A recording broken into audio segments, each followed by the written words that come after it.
is netball related. Was there an injury in your family netball related? Yes, the younger sister had some bad news again. I think she got confirmed during the week, did the ACL, LCL and meniscus in the warm-up last week for netball. So I think she's called it quits, which is understandable. Poor little thing. Second or third, I think she's done now. So, oh wow, yeah. Not good news. Well, good luck to her. Thank you. Thanks, Birchie. Yeah, Cam's sister Elise playing netball at Drysdale and warm up for Anzac Day against Port Arlington and has done the name. Shocking. That's a massive blow. They haven't had a great run with injuries, the Delaney family. Between Luke, Tim, Cam and Elise over the journey, they've all had their fair share. They will have, Ronnie's probably had to foot some medical bills over the time. King, I think Mott's waiting for your call. We're ready to go. First quarter here at Birda Reserve, thanks to Geelong Bank and their 1-2 home loan. Gets underway. Here's Jason Doherty. Yes, Zach Zybell for Colac is going to go against Ryan Abbott, our head-to-head this afternoon, thanks to Geelong Insurance Brokers. Zybell tried to do an Abbott and take it straight out of the ruck. Colac go forward and deep forward as well. Coming out Lang, who's starting down there for Colac. And McHugh was across. He got pushed away for Grovedale. And we're going to have a ball up about 35 metres around in the left forward pocket for Colac. Jared McCormack did start forward, Jace, for Colac. And he's down there, he's doing the ruck contest. They got it out back towards Deans for Grovedale. Goes towards centre wing. Zybell gets across there and takes the mark for Colac. Handball off to Walters. A short little kick is okay. Finds a marking target. Monaghan goes short, and the lead comes from Simpkin Joffe, and he marks 40 out.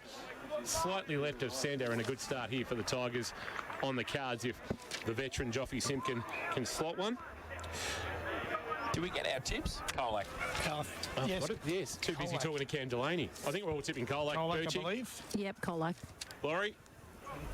Colac, 20 points. Thank you. Simpkin from 45 on its way. Got a good piece of it, and I reckon he's kicked it. He has. So first goal of the afternoon, Joffe Simpkin, the 99th at GFL senior level for the former Hawthorn Premiership player. And in this opening term of K-Rock football, it's 1 straight 6.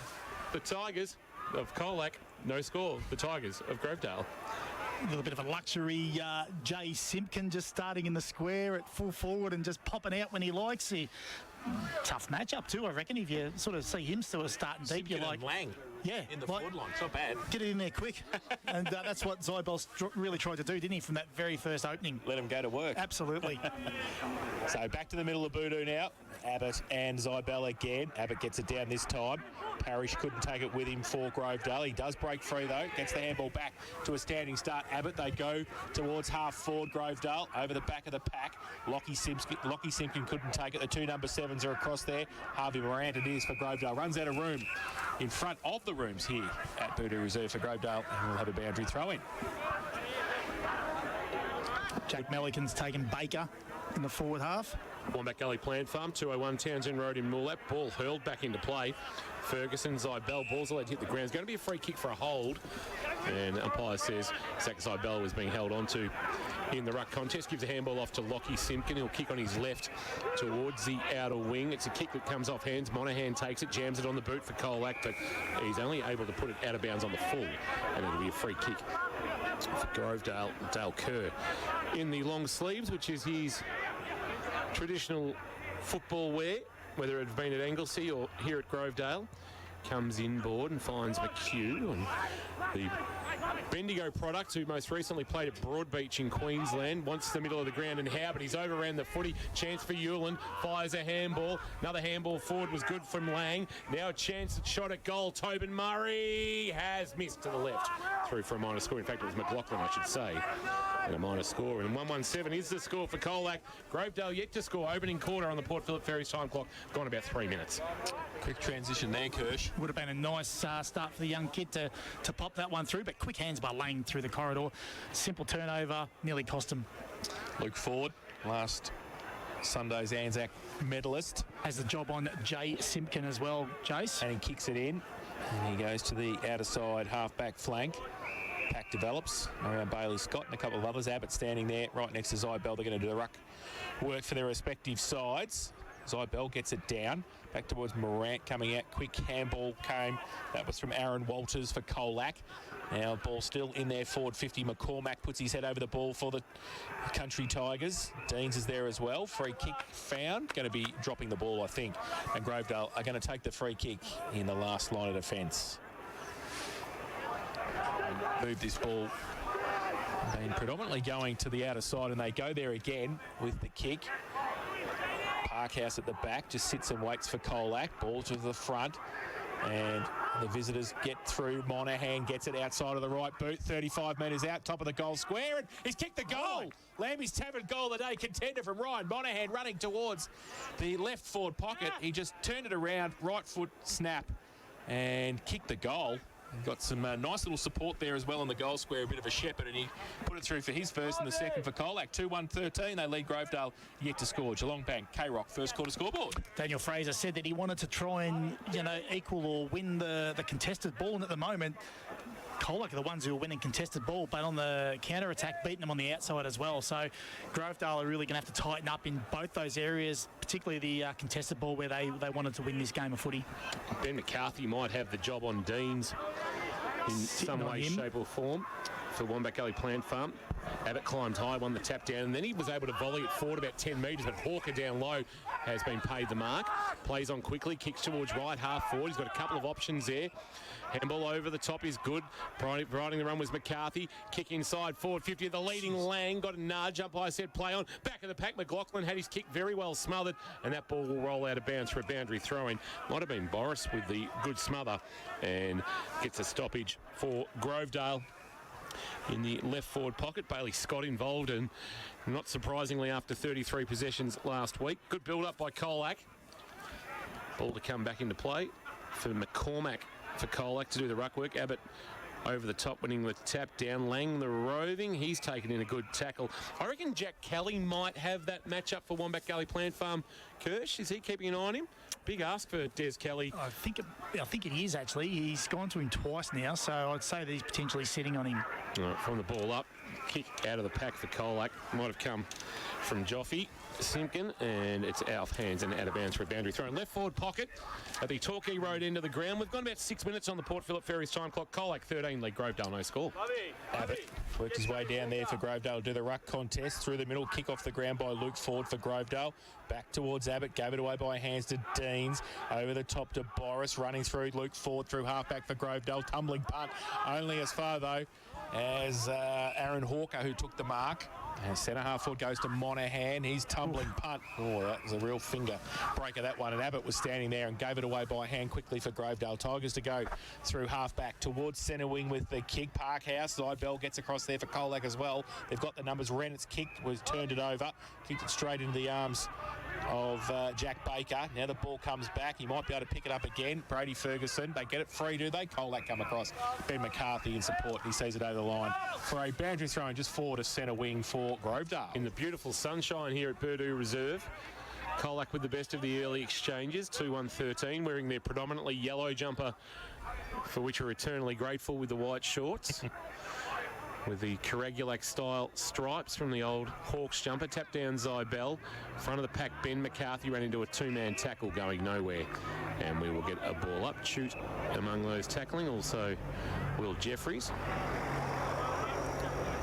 And we'll get a ball up for Abbott to go again against Zybell. Abbott winning the tap down to his old mate Deans. Deans, a handball release was nice to Chute out the side of the pack. Chute runs to about 70 from goal, lowered the eyes, but Rennett's a nice stretch for Colac. Took a good mark and they'll repel. He goes inside the centre square and they can run away now. Scott gets a bounce, gets two bounces, tries to run away from Abbott, just does. Goes short at centre half forward. They take the mark back to Scott. Runs through Bailey Scott. Oh, it's a wobbly kick, but it's an open goal square and he kicks it. He started it from half back and he finished it at half forward. Great finish from Bailey Scott. His first of the afternoon and the third for Colac. 3-1-19. They lead Grovedale yet to score. Geelong Bank, K-Rock.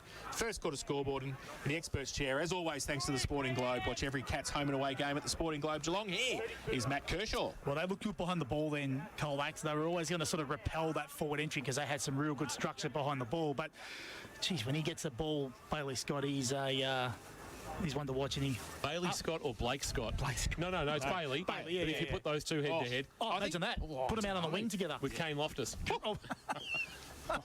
Let's get that going for grand final day. Final day sprint. Yes, absolutely superb football, that. Umpire Jones back in the middle, throwing into the air, winning the tap was Abbott. Here's a roving McCarthy for Colac. They look to go forward again on the half volley. Walters took it nicely. Handball release was good for McLaughlin. McLaughlin on the left, open goal square, beckons. Back-to-back goals within about 25 seconds, and Colac have burst away to a 25-point lead.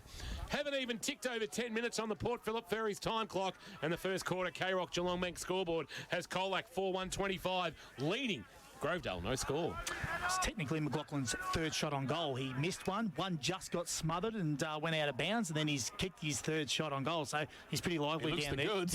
He's a fantastic footballer, and like Rowan McSparron said, he'll take Mark of the Year one day, and you watch him, he'll fly for a few today, and hopefully he gets a Hamlin hanger. This has got massacre written all over it at the moment. At the moment it has. Country Tigers going well. Abbott gets it down, shoot through the middle. He goes to the centre-half forward position for the home side. And coming across out, Hayes on the ground, gets a right foot kick towards centre-half forward. Simpkin tried to keep the Grovedale defence at bay. Campy started behind, worked his way to the front, and then gets wrapped up by Joffe, and we'll have a ball up in the middle of Buddha Reserve. Great attack by Cooper Hayes off half-back then. Tommy Stephen back there. So ball up, down by Zide Bell. Oh, it's reefed out there by Parrish, who got the kick away for Grovedale towards half forward. Coming across, Spokes is there, who's at full to handball over the top to Parrish, running through. Handball on the inside. Shave had to wait for it, got back to Parrish. 45 metres out to the top of the square. Hayes got hands to it. Off hands, Stevens there as well. Close to the boundary line. Simpkin, Lockie, handball. Got wheeled around, then got it away. Parkhouse kick was smothered. And out of bounds off hands for a throw in left forward pocket for Grovedale. That's the Daniel Green pocket where he kicked that wonderful goal for Lara back a couple of years ago. It might have been the last time we were at Purdue Reserve. Probably was, actually. Late in the 2021 season. Daniel Green kicked a wonderful Lammy's Tavern goal of the afternoon in an entertaining clash between the Tigers and the Cats. Grabbed out of the ruck by Zybel. He got rid of Abbott. The handball palmed down into the path of Bailey Scott. Handball on the up was okay. Quick little foot kick from Renitz. Only went about 8 metres. Was no mark paid. And coming up last with the footy is Luke Ingles. And we'll get a ball up just inside 50. Grovedale in attack. Ryan Abbott winning the tap. Ben McCarthy, the roving for Colac, a dribbling ball that rolls into the arms of Simpkin. He couldn't take it cleanly. It was also overrun there by Tobin Murray. Ben McCarthy, handball and a throw just as Tobin Murray was about to burst through the middle of Purdue Reserve, and the free kick will go to Nathan Hall. So Horn out, left half forward for Grovedale. Goes with a kick inside, lead on, chopped off though, and they're folding back nicely. Lockie Simpkin just filling the hole and takes the mark, and he moves the ball quickly, and they're through the middle again. Handball chain goes Simpkin. Joffe tries to kick on. I don't know who he was waiting for. McCarthy was waiting for somebody else. He went and got it in the end. He handballs it back inboard. Simpkin under pressure, got rid of the handball, threw it to the umpire, holding the ball. Grovedale to take the free kick and go to the outer side with the kick. Create a bit of space. Boris comes back inboard. Chafer takes it on centre wing. Grovedale moving with the left foot kick through Chafer towards half forward over the back. Spokes tried to get it away from Jack Baker, did so effectively, and the boundary umpire and the central umpire say throw the ball back in. 4-1-25, Colac fast start. Grovedale yet to score. Geelong Bank K-Rock first quarter scoreboard. Just a lack of communication or understanding through the middle there from two of their experienced players through the middle of the corridor. In front of it, okay crowd. It's nothing like what we saw across Anzac Day weekend. And we get a boundary throw in. It's going to spill to the front of the pack, head over it, but going nowhere for Colac.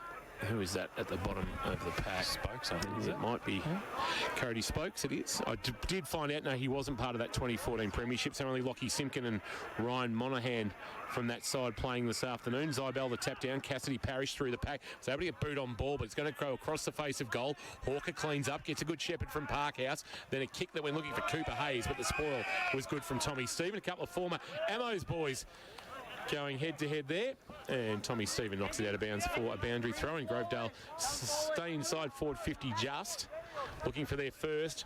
Just been able to take a little bit of heat out of the game in the past few minutes after Colac went whack with the first 4 goals from the boundary throw, and Abbott wins the tap down. Chance to clear here Colac, although the kick of Lockie Simpkin was smothered. It fell for Chafer, quick snap, missed to the left through for a minor score. So their first score of the afternoon is a behind. They trail by 24. They're one behind. playing 4-1-25 on the Carroll first quarter Geelong Bank scoreboard. Geelong Bank's 1-2 home loan, Jace, 1% less for 2 years. Yes, Spokes kicks it in for Colac. It's a good kick in too.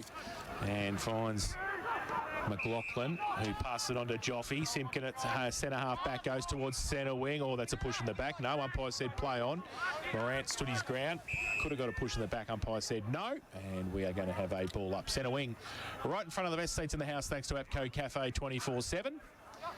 And it'll be Abbott behind umpire Douglas coming across with Zybell to do the ruck contest. They do so now. Zybell gets it down towards the centre wing position. Bit of time. Lockie Simpkin gives it away to Hawker along the line. No mark taken. And off hands. And we will have a boundary throw on this occasion. Still on centre wing. 29-9, Brisbane lead Fremantle early in the second quarter. GWS 12 lead Sydney 8. 13 minutes gone first quarter on the Leopold Sporties around the ground scoreboard. Leopold Sporties, your complete family venue. Boundary throw in. Zybell tried to work his opponent off the footy in the ruck. It's going to spill here for Jeffrey. An advantage is paid. Abbott's gone forward. Parkhouse, though, did well playing in front, but was able to get a handball on the up. Melican to Renitz. Now Renitz to half-back. Monahan's got space. If it sits for him, he's in business. Although he's going to have Harms for company. Harms did okay to lay a tackle, but the handball over the top to Murray. Murray, good tackle on Hayes late. Although I reckon there's a Grovedale player hurt from that tackle. And he's a little bit... Tommy Stephen. Yeah, Tommy Stephen. He's wrapped up his old... Ammo's teammate. He's got up okay for St John of God, and he'll take his free kick, and he's done well to stop the Colac momentum. He goes towards half forward with the kick. Parkhouse works his way to the front. Punched away. Abbott having a rest down there against him. Spokes puts a tackle on Morant through the middle, and he's wrapped up. He's not going anywhere for Grovedale either, and the umpire will come in and ball it up. Just in between wing and half forward, grandstand side. Booty reserve this afternoon, bathed in sunshine. Zybell gets it down, beautifully rowed by Parrish. His left foot kick went nowhere though. Scott, handball over the top to Hayes. Had it and lost it, needs to get it back on the cricket pitch area and does. Got it, shuffled it towards Lockie Simpkin. Colac going towards half forward with the kick. It's okay. And the mark has been taken by McLaughlin. McLaughlin, it's a bit of a floater inside forward 50. Well attacked by Boris. Good head over the footy. Did well the youngster and then jammed it on the boot, did Jason's boy. Kicked it out very, very wide. Not your boy, Jason Boris's boy. Chafer a handball on the bounce, trying. Well, he actually had it knocked back to him by Baker, and then the kick inside 50 and running with the flight is Mortar, who marks in the right forward pocket. Down on the mark, 45 from goal, so maybe distance testing Scotty Mortar. 13 games, 27 goals for North Warrnambool last year. Kick to the hot spot, 20 from goal. Good spoil. Parkhouse knocked it away from Abbott and was roved off the pack by Lockie Simpkin. His delivery on the way out to Scott was good. Scott brings it to the wing, wanting Hewlin back with the flight. Was just worried out of it a little bit, but Morant couldn't stop Hewlin taking the footy. His kick had a little bit too much on it for Walters, but it's going to fall right out the back. Chance here for Dustin Walters. Kick to about 20 out from goal. Rolling ball, Luke Ford, keeping his composure. He's kick around the corner, though. He's going to ask a lot of young Harms. Good use of his speed, although dumped in a tackle taken high, says the umpire in umpire Riches. As the tackle went over the top, might have been McLaughlin. He got a little bit too high, and he's found Parrish on the way out. Parrish from centre half back towards the middle of the ground. It's a great kick, finds Will Ford. Just back end of the centre. He goes laterally with the kick, and Boris can run on and run free. Through centre wing to an open forward pocket position. Colac with the numbers, little underneath handball to Hewlin. Thought about the kick, went to by hand to Spokes. He would have put it over the top. Oh, under pressure now, Aaron Walters. He's wrapped up. He drops the footy. Umpire says play on. Spokes handball over the top. Parrish to cover it. Bailey Scott wrapped him up. It's getting hot now with the cauldron. Comes through, and the ball is dropped. That's holding the ball. Free kick. Great play, Grovedale. And Boris will take the free kick for the City Tigers. He's having a great quarter, Ethan Boris. Been lively, yes. Yep. Just haven't been able to get reward on the scoreboard, Grovedale, for the efforts in the last few minutes. He comes laterally towards our broadcast position for Deans. Dean short to Parrish for Grovedale. Still 70 from home. Parrish turns, kicks inside forward 50. Mitch Chafer. Oh, wonderful defensive spoil. Melican knocked it away. Chance to clear. Murray, a handball into the path of Hawker, who shares it with McCormack. Can go back over the top to Murray. He'll be confronted by Ferguson. Run out of room, out of bounds, boundary throw in. And we've got an injury in back play. Chafer being assisted. Down to you, Birchie, for St John of God. Just keep an eye on the number 4, the reigning BNF for Grovedale. Yeah, he was a bit slow to get up, so we'll just keep an eye on that. Contest from last defence. Melican cleaned him up. So boundary throw in. McCormack doing the ruck work now for Colac. And he got the ball down to the side of the pack. The umpire will come in and ball it up as a couple of players get up there. Is Murray for Colac. Gave the ball back to the umpire. Parrish couldn't take it well forward. Tries to rip through and get the handball over the top. Chafer has recovered. He's around that contest now. Still at half forward for Grovedale. And umpire Jones will come in and ball it up. 4-1-25. Colac, Grovedale 1 behind. Geelong Bank, K-Rock first quarter scoreboard. Really need to find a score here. A goal to the Tigers. The roving done by Bailey Scott, and he'll burst away with a bounce, although he'll get confronted. Handball on the bounce over the top. Chance for Simpkin. Simpkin will pull the kick to a one-on-one in the forward pocket. Back with the flight. Zybell couldn't get a handle on it. Then he volleyed it out of midair and kicked the goal. From about 8 metres out, he hit it flush. Sort of Haaland style. I was thinking Haaland or Virgil van Dijk.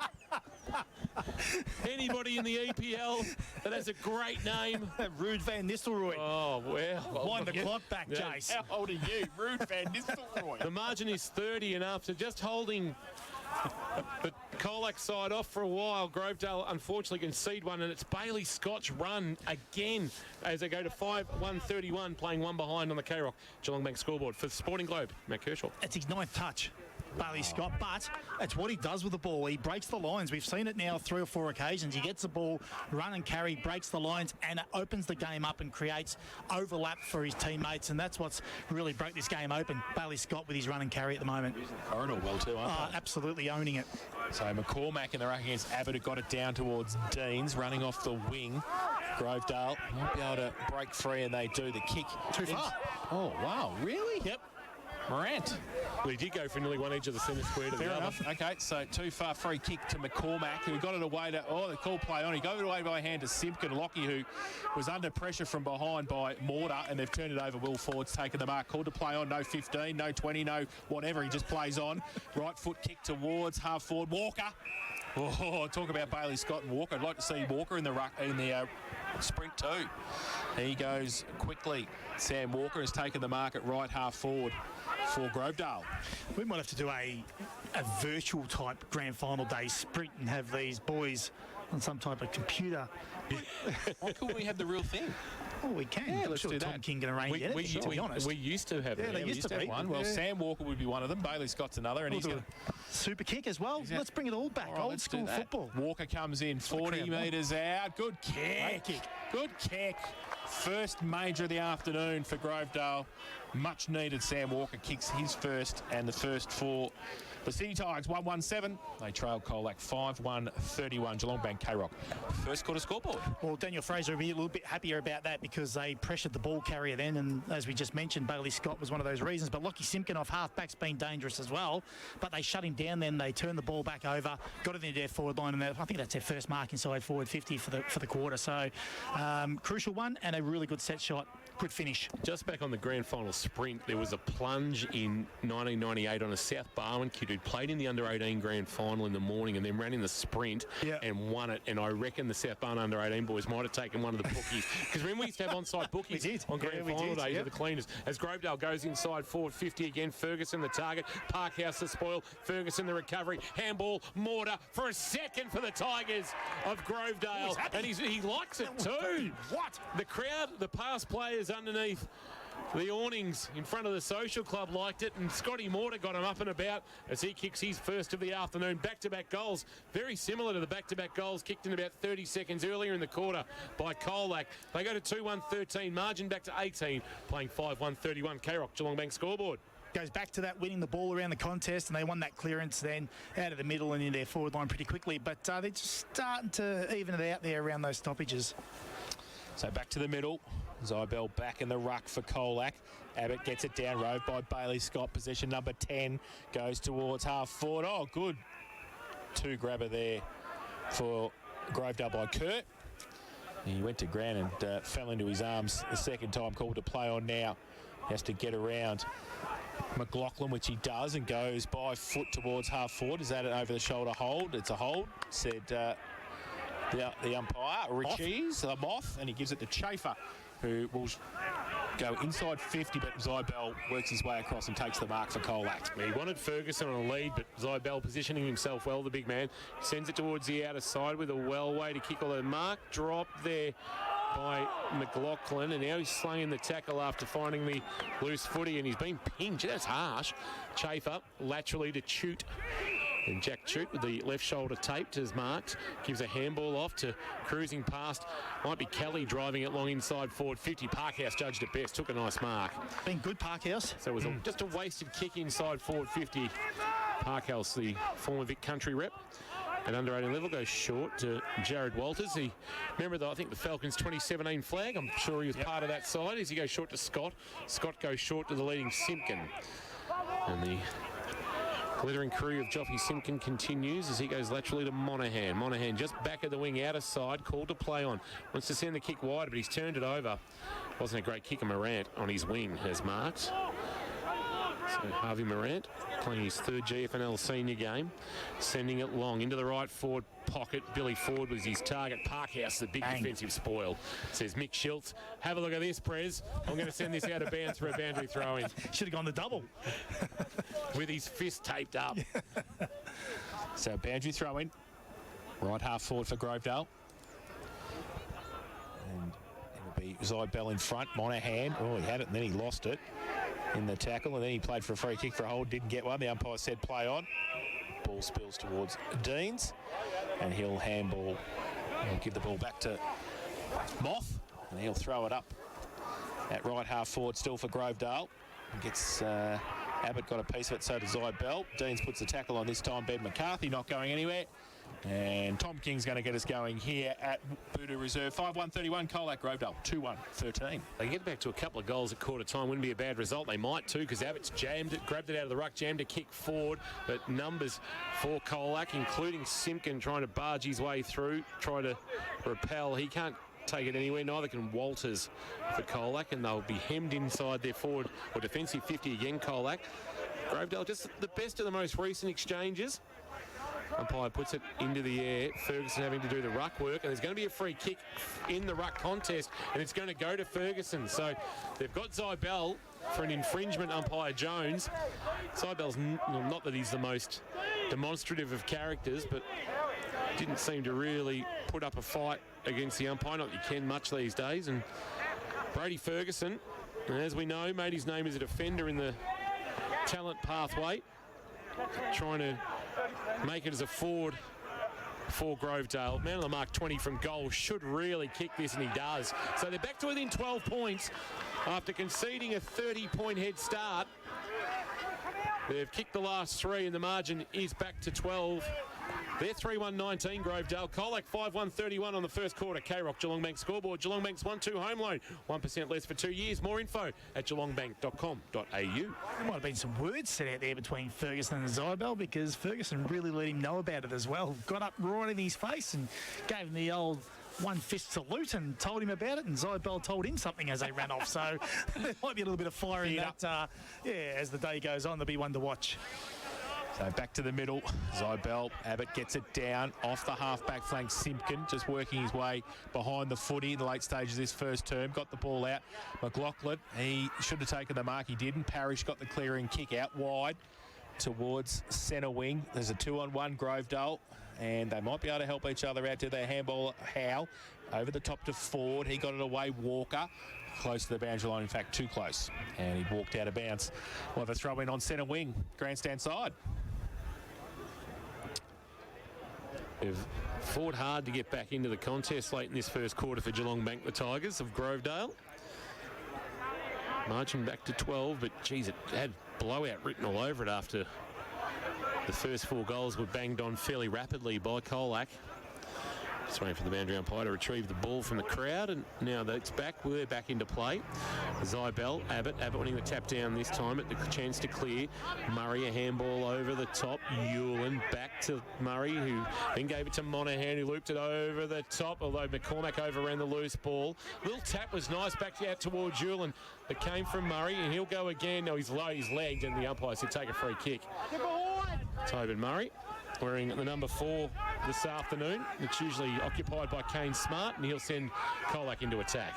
So Murray goes towards the pocket, coming out at pace. Free kick, umpire said was a block. And the free kick's going to come back to Grovedale.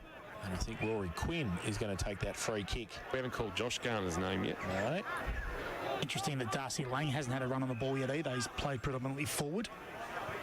So Rory Quinn into the team this week with Harrison White out, playing in the back line. Drives it long towards centre wing with the kick on the outer side.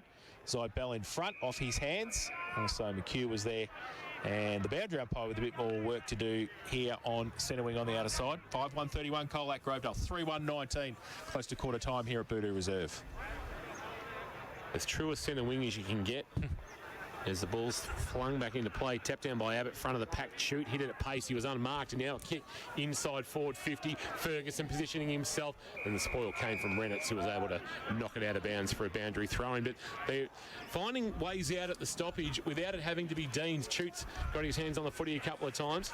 Yeah, Choots really stepped up for them, and you're right, Dean's has sort of been a bit quiet around the stoppages, but they're starting to get on top around the stoppages, so they're working as a unit together in there to get it out. Zybell with the backhand up towards the boundary line. He's chewed again, a handball. Schaefer back to Parrish. Parrish a kick to about 25 from goal. Where's Ferguson? Rennett's in front, brought it to ground level.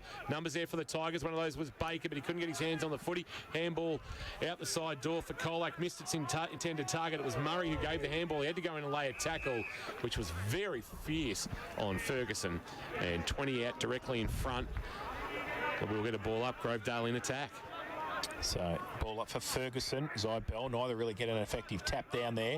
Walters through the middle. That was Jared.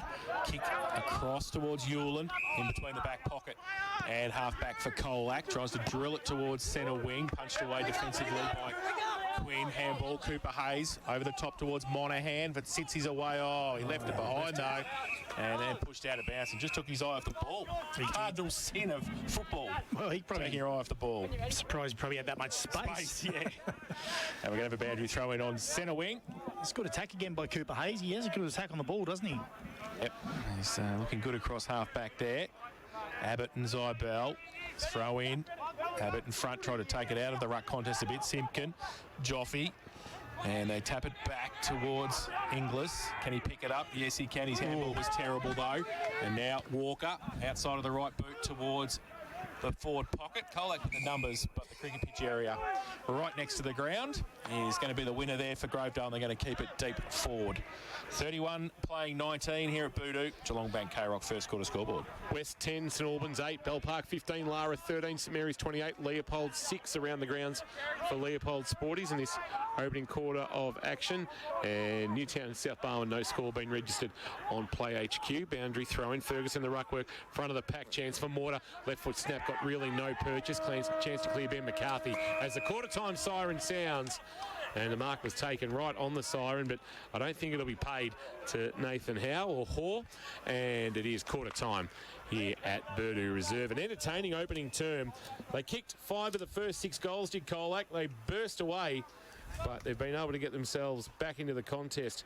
Actually, they kicked the first 5 goals, and they've been able to kick the last 3 through Walker, Mortar and Ferguson to get the margin back to 12 points. 5-1-31, 3-1-19, quarter time at Voodoo Reserve on a Saturday afternoon. We'll be back shortly thanks to Abco Cafe 24/7 and the all-new Chimmy Changa Jackal. Live, breathe, K-Rock footy.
You're pretty good at this stuff, aren't you? Thank you, Birchie. Jane Birch down boundary side. Geelong Sports Medicine Centre. Gee, I tell you, that hydrotherapy pool, you reckon St Joseph's and They'd be copping a workout, wouldn't it, this week? I would have thought. Absolute. Teams on that short turnaround. Now, it's a purpose-built rehabilitation, health and fitness facility at Geelong Sports Medicine Centre. Physio, podiatry, myotherapy, concussion management, sports massage, plus an experienced team of health and fitness trainers. Geelong Sports Medicine Centre, your ultimate destination for health, fitness and recovery. Players in position, but we're still waiting for the crowd to get off the ground. If I was Neildy, I would have had them there every day this week. Yeah, absolutely. Well, they were basically straight into recovery Tuesday night. Yeah, they would have been. They had recovery booked for 6 right. o'clock on Tuesday night. Smart. Yep, no, absolutely. No, Neildy was very keen to get that professionalism Into the club? into the lifted. Continue, yeah. Take off from where Faz left them in the end of 2022. Dave Farrell now, of course, coaching the OG. AFL around the ground scores. Brisbane 37, make that 55 lead. Fremantle 18. And the Swans 20 trailed the Giants 31. Wow.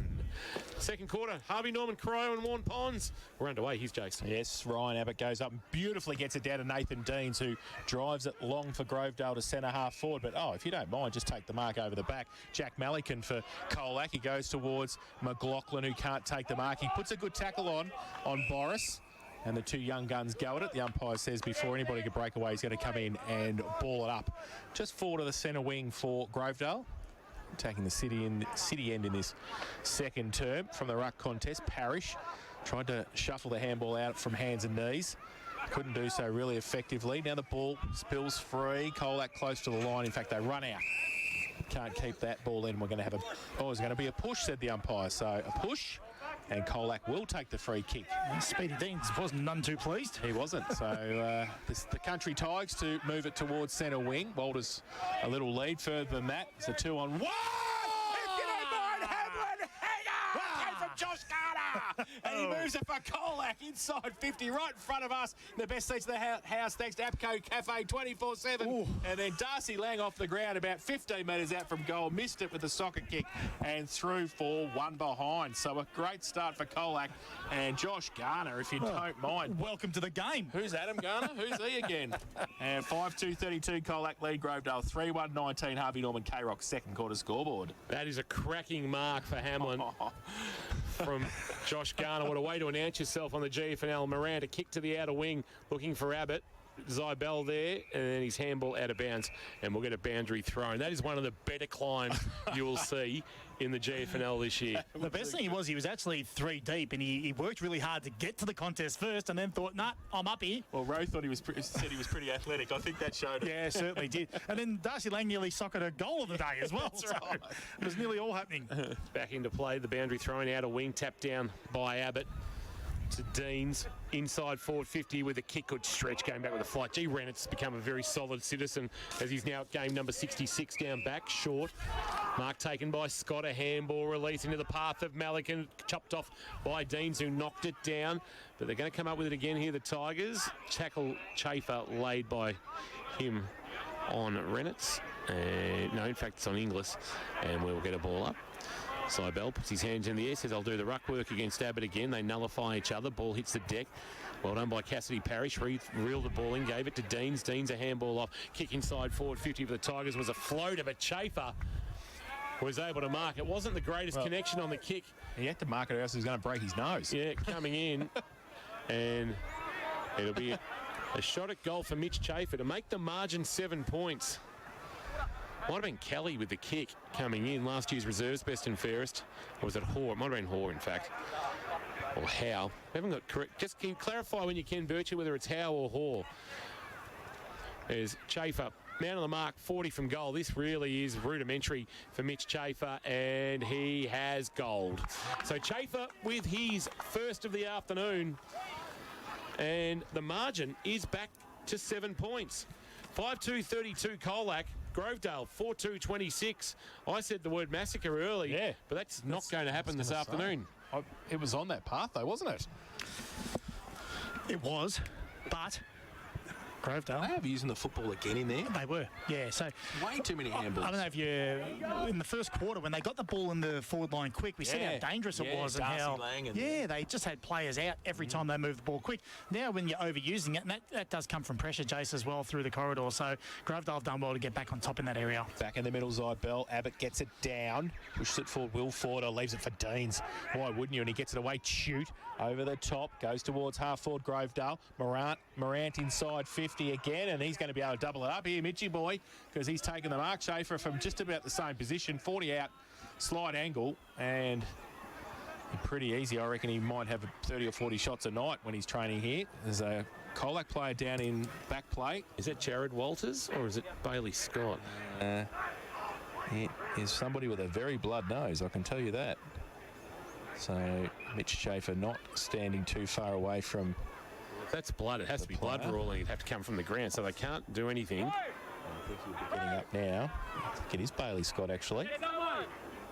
So Where they can slow him down, he's sitting on 13 possessions. so he's going to be coming off with a blood rule. And Mitch Schaefer has the football. Surname clarification, it is Nick Howe. Oh, thank you. So we were right. Always. Always. Thank you for that, Birchie. So Schaefer comes in, left foot kick, 40 out, directly in front. Goal umpire says, I will not move. And Mitch Schaefer will put his second on the board, second for this term, and the second for Grovedale. And they are now a point behind. 5-1-31, Colac 5-2-32, Harvey Norman. K-Rock, second quarter scoreboard. We said Grovedale were getting on top around the stoppages, and they've continued that form in this second quarter. Abbott to Deans to Schaefer. Doesn't get much easier than that, or much better than that combination, that's for sure. That's their three top players getting involved there. And if you just watch some of the stoppage work, they are always on the move, Grovedale. So they're really busy around the stoppages at the minute to get that clearance. Leopold Sporties, Brisbane 55, Fremantle 24, Sydney 27, trail GWS 37. Umpire Richards puts it into the air for Abbott and Zybell to go at it again. Maybe Abbott getting a piece of it. It's going to fall for him. He's going to get a handball. It's going to be a free kick and back play for a push in the back. Monaghan in that Wombat Gully Plant Farm matchup against the veteran Deans, who decides to sneak off and kick inside forward 50. Marking target was Schaefer, going back with the flight. Well judged. Reynolds takes a good grab. He goes short and finds Joffy Simpkin. Simpkin goes wide, and Zybell has marked. Zybell with a kick towards the outer wing and coming up and taking it, Ben McCarthy. So if you're wondering where Liam McCarthy is in Queensland these days, after being on the Geelong VFL list last year, his short kick is okay. Mark taken, might be Murray who goes short. Oh, through the hands of Simpkin, taken by Billy Ford, who can burst away. Billy Ford kick inside forward 50, and Murdoch all alone, Ferguson I should say, all alone. Has marked 40 out and turned his back to say, do you know what? I've got this covered, boys. I'll tell you what, it's a little bit of non-pressure football at the moment from the Colac Football Club on the Grovedale Football Club, because they are just moving the ball with ease. Yeah, they turned it over, but those two possessions was at ease. For a sixth consecutive goal and the unlikeliest of leads after trailing by 30, got close to the man on the mark, will cover the distance, and the accuracy not there. Misses to the left, and we are all locked away at 5-2 apiece on the K-Rock second quarter Harvey Norman scoreboard. Grovedale 32, Colac 32, as we've gone about 6 minutes on the Port Phillip Ferries time clock, second quarter. Lockie Simpkin kicks in for Colac, runs his full measure, and doesn't know where to go. So just goes, well, to three Grovedale players. He might be lucky to get away with it. Lang gets the handball out wide.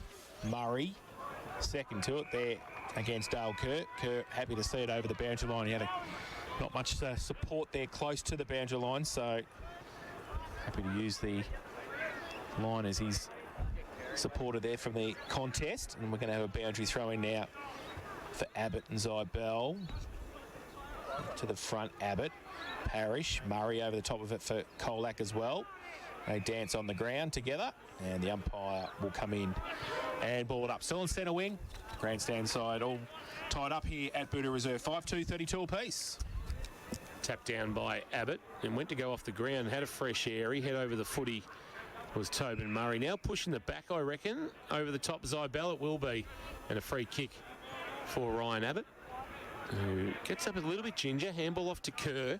Grovedale will go into attack. What's his target? Good kick. Wonderful Wonderful kick. And the lead onto the lead from Brody Ferguson was a wonderful take on the chest. It was coming in real tracer bullet style and lucky not to have exploded through his chest. And this will give Grovedale a lead that we didn't see coming at the 20-minute mark of the opening term when Zach Zybell kicked the 5th goal for Colac. This for 6 straight, and he has kicked his 2nd, and they are in front, Grovedale. So Ferguson with 2, Grovedale with 6, and they move 6 points to the good. They're 6-2-38 on the K-Rock second quarter Harvey Norman scoreboard. Think Harvey Norman for all the big brands at Geelong's best prices. Colac a 5-2-32. And thanks to Port Phillip Ferries, we've gone about 8 minutes and there's no better way to travel to the footy. Check out portphillipferries.com.au for tickets and timetables. Kirsch. The most important thing is that Grovedale are now winning all the crucial one-on-one contests around the ground. So you've got all these little battles within a big battle and they're actually winning all the one-on-one contests, and that's what's getting them some easy ball inside their forward half. Back in the middle, Abbott getting on top in the middle as well. Gets it down to Parrish. Goes inside 50 again with a kick mark. Hamlet hanger contender. And that was just way too easy. And the ball came in. Will Jeffrey just got the big hands up there and plucked the mark at half forward. And Cassidy Parrish, roving work from Ryan Abbott's ruck work. And it's way too easy. And 2 in 30 seconds for Grovedale, possibly through Will Jeffrey, who comes in, 40 out, and making the goal umpire work for it and is missed. Ooh. It's pretty close, but through for 1 behind, 6-3-39 now Grovedale. Colac 5-2-32. Harvey Norman K-Rock second quarter scoreboard. Great ruck work from Abbott. He saw that Parrish was the sweeper on his own and just went to him and easy clearance.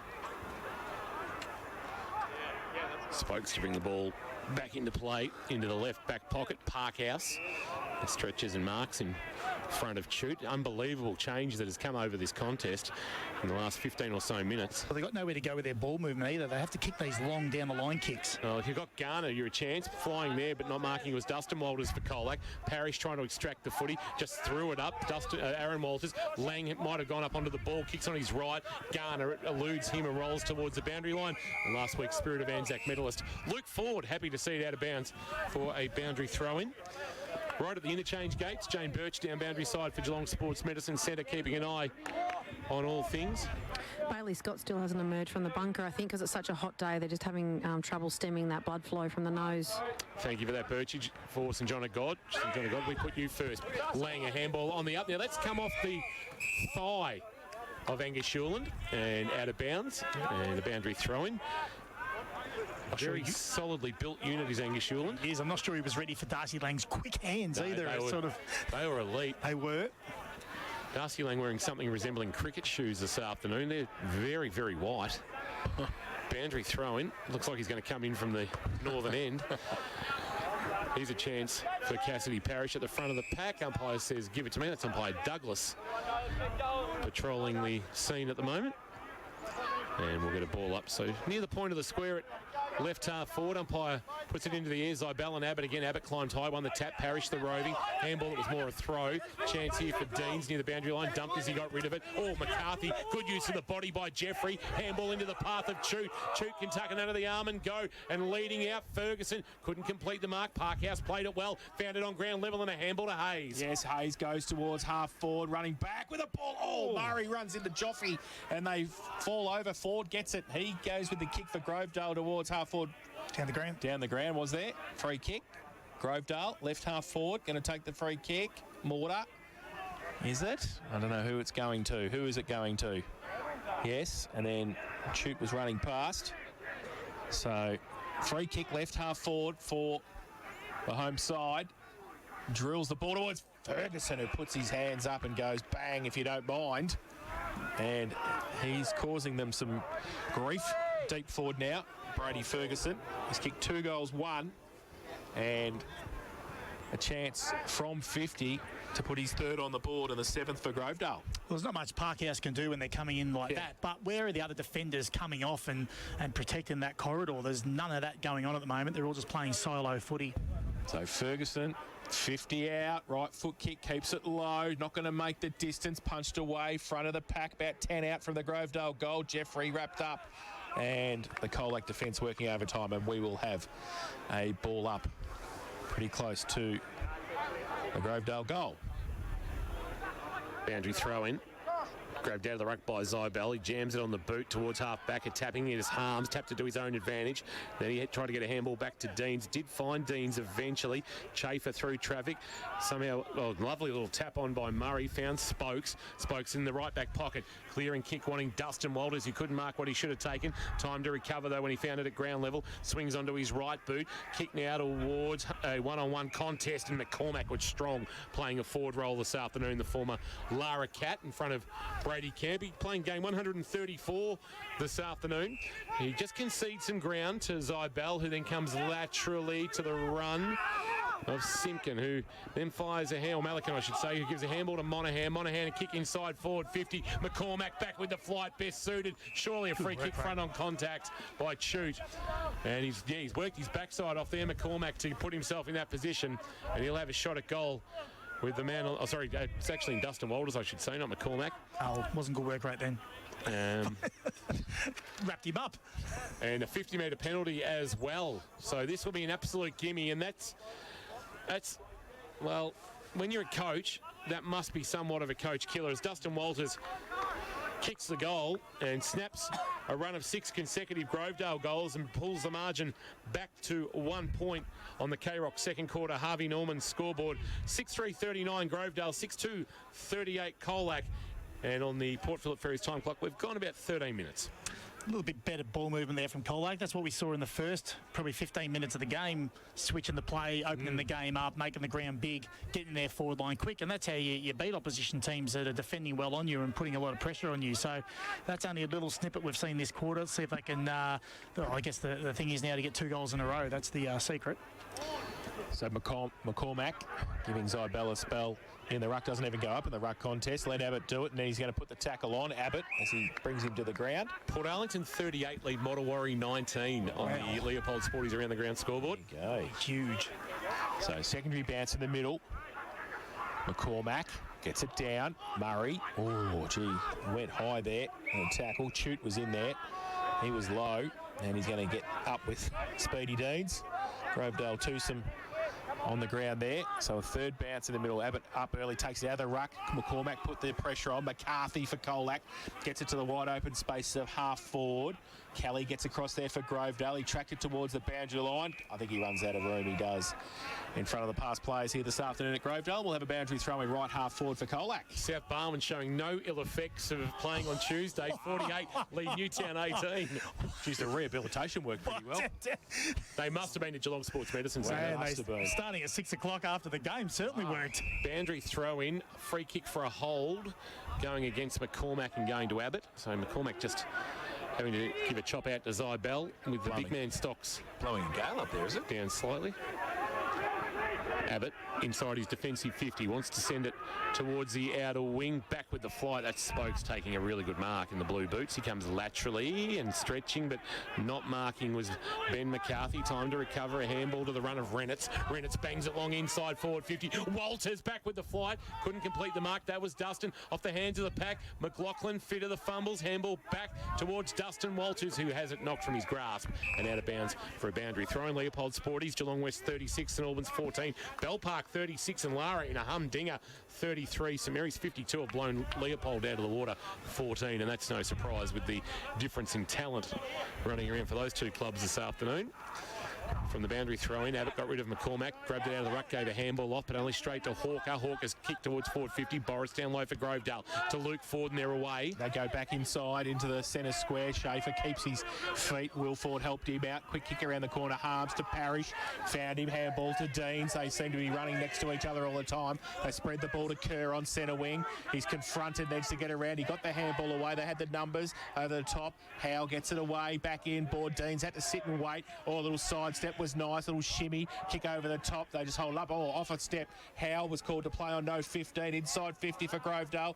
Falls towards Walker. Can't take it. Working overtime. Colac at the back. Simpkin Lockie played for a free kick. A high. Got one. High, yeah. And we'll take the free kick at half back. Just a little ear massage. Made sure the umpire saw it did. too. He laterally kicks it. The Country Tigers are away. Hayes goes looking for Inglis. Inglis now kicked towards half forward. Out the back is McLaughlin. Franklin stretching and taking a good mark. Wants to swing onto his left boot to about 25 out. Zybel. Oh, great mix. Bit further than 25, make it 30, but he had 2 Tigers, including Kerr and McHugh, and he clunked it like you would not believe. And he'll go back and have a shot to give Colac back the lead or to tie the score depending on the result. That ball was doing a lot in the air, might I add, as well. That was swinging out, Terry Alderman style. Hamlin Hanger contender, but the only issue is they're all playing for second this afternoon to Josh Garner. At the moment they are. We haven't seen Josh Garner before or since. Well, if that's all he does today, we're happy. He could play one senior game for his whole career and he's won the Mark of the Year. From about 35, make it 40. He's pushed it to the right, Zach Zybel, and we are locked away at 6-3, 39 apiece. Grovedale and Colac from Birdoo Reserve on K-Rock Football, K-Rock 955, krockfootball.live and aflbarwin.com.au. Tom King, Matt Kershaw, Jane Birch, and the next voice you'll hear is that of Jason Doherty. Dale Kerr has the footy at full-back. He's a bit proppy too, Dale Kerr. He is. Does he normally run like that? Maybe a stone in his shoe. He does. Not looking 100% there as he goes to get the football back. He's got it at full-back now for Grovedale. And he plays on. Comes towards the best seats in the house thanks to APCO Cafe 24/7. McCormack gave Abbott a slap in the back and then put the tackle on as well. And we'll have a ball up right in front of the best seats in the house thanks to APCO Cafe 24/7. And right in front of Birchie as well, who's riding the boundary this afternoon. Port Arlington by 24 now. Oh, there's the story. Ruck contest. Abbott big thump away to run onto it. Howe holds, said the umpire. Bailey Scott back on the ground. Howe's going to take the free kick for Grovedale at right half back. He'll kick, looking for a lead, and it's Ferguson, but coming up across the front and taking a good mark is Rennett, who's been good this afternoon. He's now called to play on, confronted by Ferguson, was able to get a high kick towards half forward. Campy back with the flight, ball out the back, Langred at best, and then sent a long ball. Will it curve? No, it won't. Knocked through for a behind, getting back with the flight. Good defensive work might have been done by Kelly. Kid on the ground. Who's found himself in the goal square wearing a Grovedale jumper. Quick kick in. Oh, it missed its intended target. And McHugh, and this is going to be a goal for Bailey Scott, I reckon. Oh, that is a coach killer. Turnover from the kick in. And the second of the afternoon for Bailey Scott. And the margin is now 7 points to the good of Colac. 7-4-46, playing 6-3-39 on the second quarter, I should say. Harvey Norman, Cry on Warm Pond scoreboard. Ouch! Yeah, well, they've had a fair chunk of the quarter without Bailey Scott, haven't they? And they've held up pretty well, injecting back into the game. Look at the influence he has straight away. Broken schnoz or not, he's come back out and influenced. 20 played. Port Phillip Ferry's time clock in this second term. Just been able to steady a bit, haven't they, Colac? They have, yeah, just with ball in hand, a little bit more experience. So Ferguson having a run in the ruck against McCormack now to give Abbott a chop out. McCormack gets the kick inside 50 again over the head of Walters at the back. Working hard is Quinn for Grovedale. Chain of handballs. They get it away. The home side, but out of bounds on the full. And Jed Bustyle, that's out. First one for the day, First Jace. one for the day, yes. And the free kick's going to come back. Really impressed. Hawker for Colac. He goes inside 50. Lang, 30 line. No mark taken. McLaughlin handball. Monahan back towards Lang. Left foot kick, top of the square. 2-on-1. Walters goes up and takes the mark. And he was up against Josh Garner, who said, well, I've taken a massive hanger, so you can take one now too. Dustin Walters, who's kicked one, will have a set shot for goal from 15 out, 45-degree angle. Does that go down as contested, even though you took it against your own teammate? He turns around, he kicks the goal. So I think so. I don't know, how do they do that? That's his second, Dustin Walters. And another steadier for the visitors. 8-4-52. They lead Grovedale 6-3-39. Harvey Norman, K-Rock, second quarter scoreboard. A little bit of a difference, a point of difference in this last probably 5 to 7 minutes has been Jared McCormack in the ruck as well, because he's sort of playing as that extra ruck rover because he's fit enough, he's got a good size, and he's had the last 2 clearances, so he's been instrumental. This has been a quarter of 2 halves as well. It has, hasn't it? Yeah, Grovedale's come out absolutely doing as they wanted, and now it's the other way around. Colac have got themselves back up in this game. So they actually lead by more than what they led at quarter time, unbelievably, after trailing by 7 points. 3 consecutive goals means a 20-point turnaround.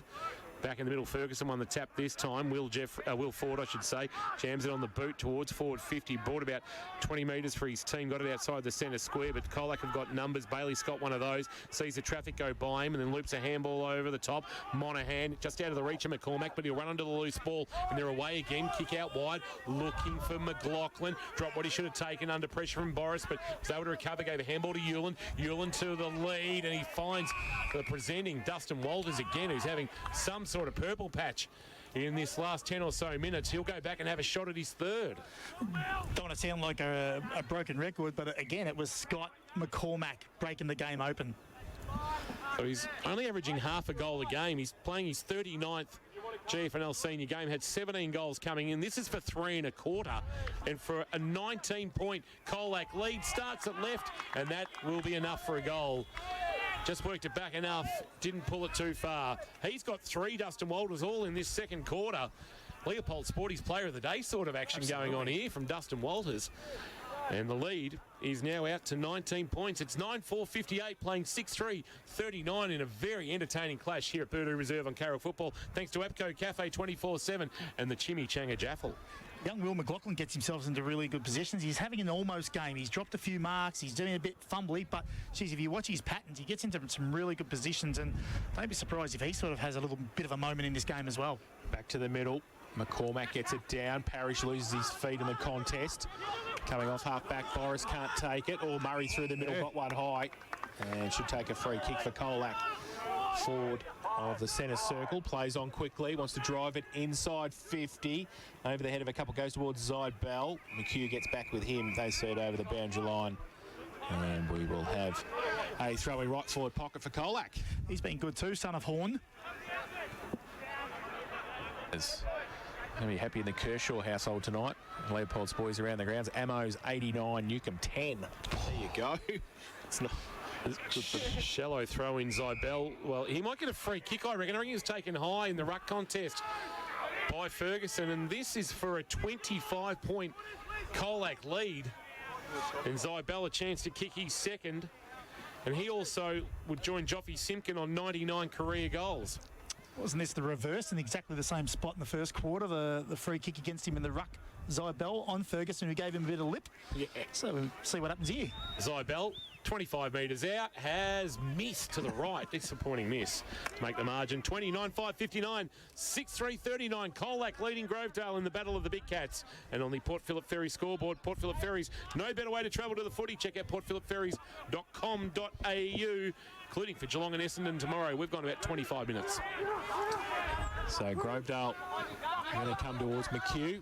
In front of the best seats in the house, thanks to Apco Cafe 24/7. Goes up off hands. Hawker runs away on the boundary line. Right foot kick towards the pocket, but it's all Grovedale back there. Quinn takes the mark. Wants to switch the play to Parrish, who'd run across. And can he get around McLaughlin? He just gets the kick away under pressure, but that was enough pressure to turn it over. And Inglis takes the mark at right half forward for the Tigers from the country, and he goes out wide. Simpkin takes the mark, wants to play on Joffy on the boundary line, 45 metres out, and goes. No way! Bang! Larry's Tavern goal, the day contender from Joffy Simpkin. And he's put it through for his second of the afternoon, and the 10th for Colac, 10-5-65. They lead Grovedale 6-3-39. Harvey Norman K-Rock's second quarter scoreboard. 100th of his GFNL career for Joffy Simpkin, playing game number 71 this afternoon. The cream rises to the top, Jace.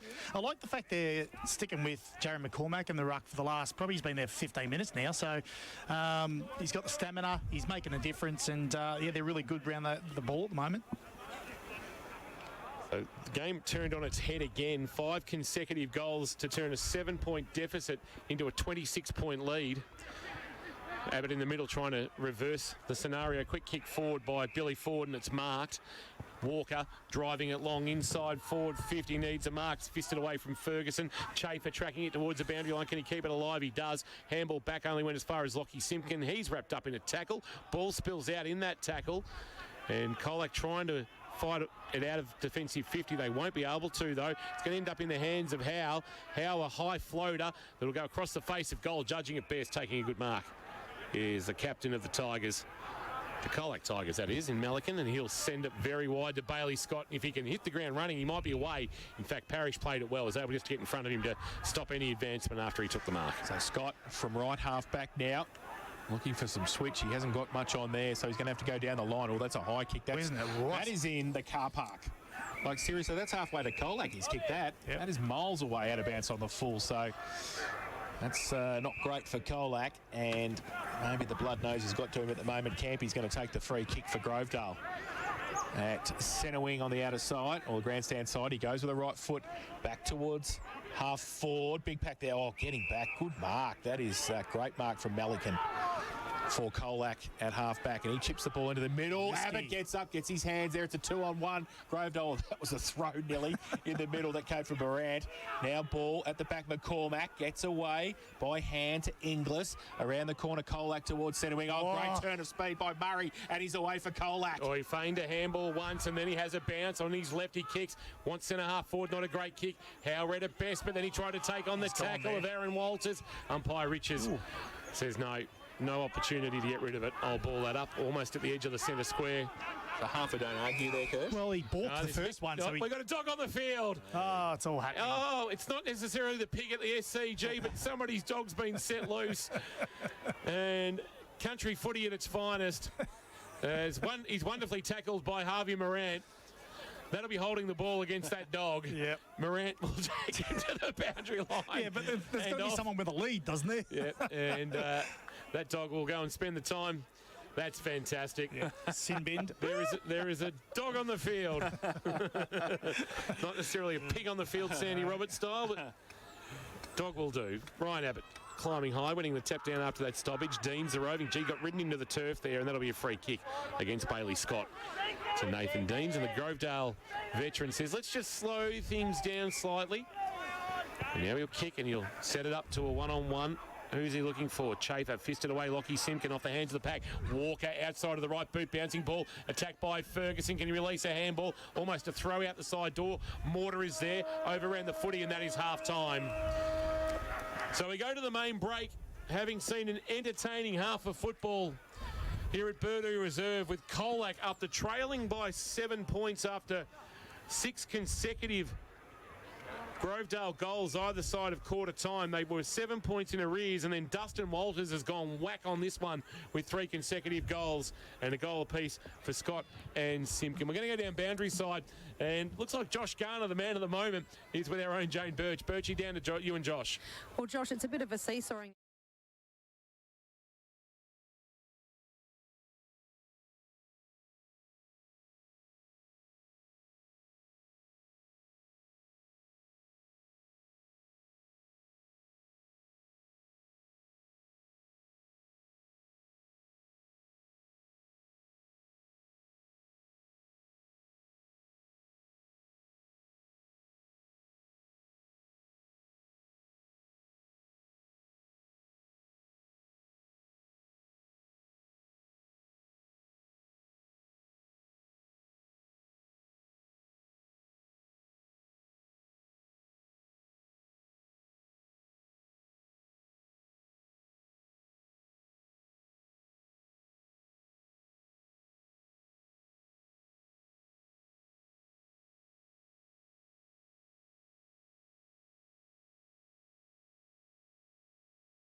Rebar. The old cigar. Remember the cigar bar at the Rebar? I do. Upstairs when you could still have a cigar in a closed establishment. Yep. Different times now. Third quarter for Geelong Bank. Here's Jason. Zybell goes up in the ruck for Colac by himself at the end because Abbott couldn't get there, and Shoot is wrapped up by Bailey Scott, not going anywhere. That's okay. Birchie's got some friends and family down there by the sounds of it, boundary line. Ball from the middle. Spokes.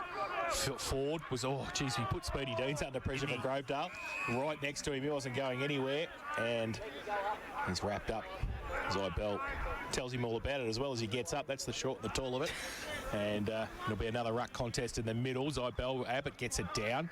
Parrish, he's wrapped up straight away, drops the footy in the tackle. The umpire says play on. Third ball up's going to occur, and Kingy's going to get us out of the middle. Well, free kick might get us out of the middle too, Jace, when you've had that many. Umpire Jones might just see if he can clear the congestion.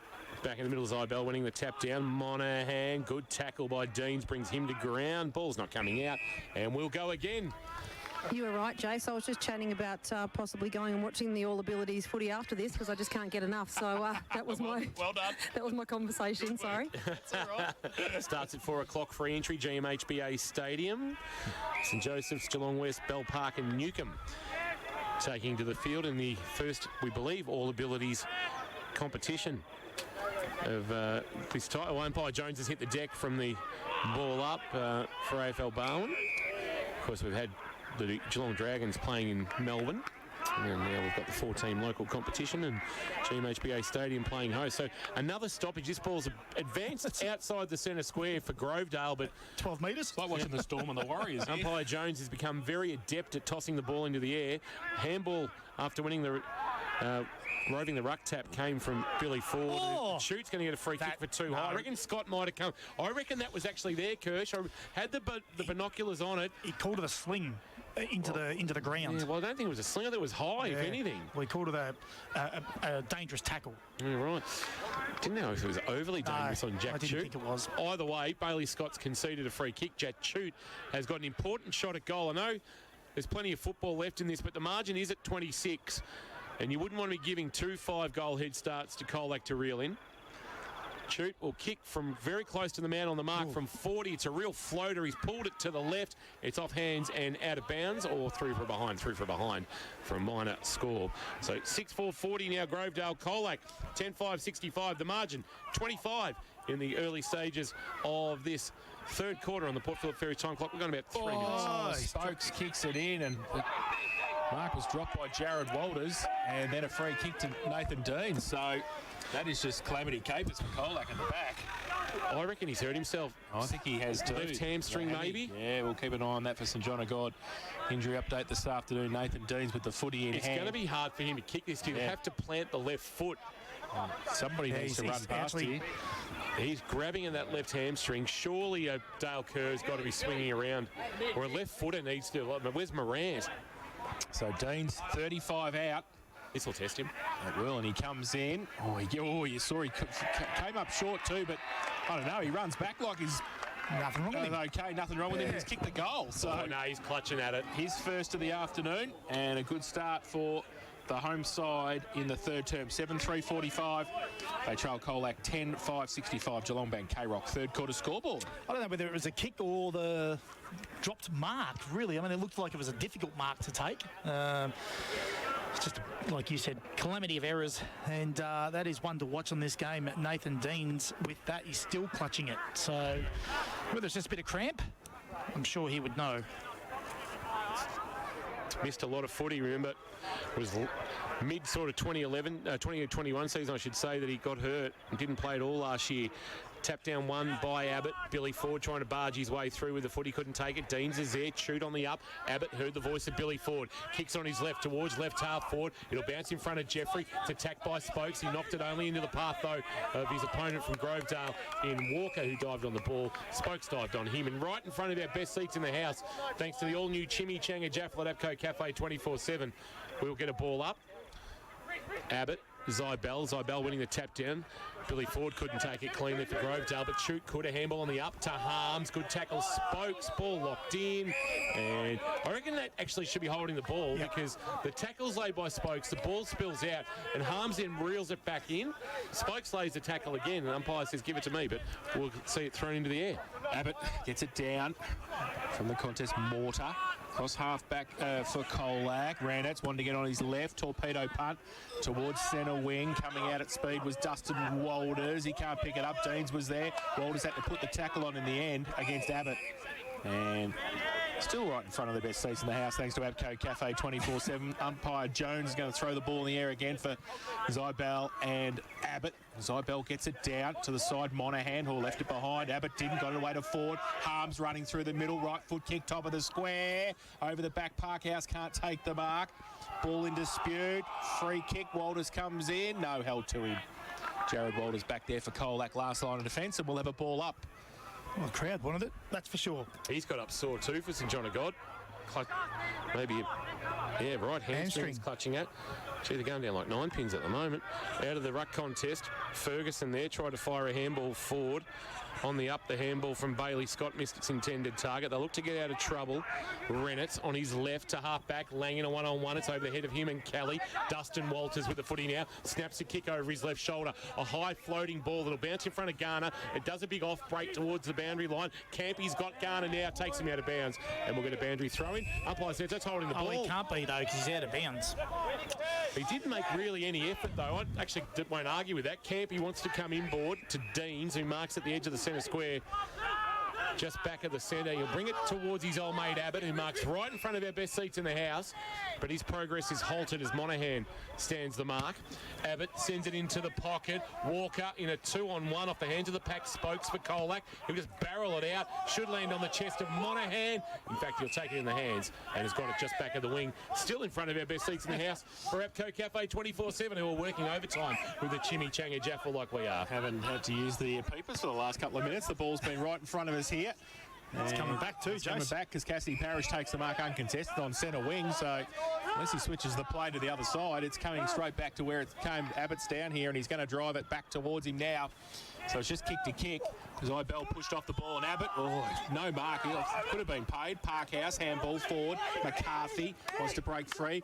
Now Lang back to close quarters to Hawker. Now back to Lang. Works in the phone box. Gets the kick around the corner. Good kick. Open it up a bit. Monahan, handball to Sakura. Scott to run away. Bailey takes one bounce. Runs to half forward. Right foot kick open. Goal square. And kicks the goal. Lammy's Tavern goal today. Contender from Bailey Scott.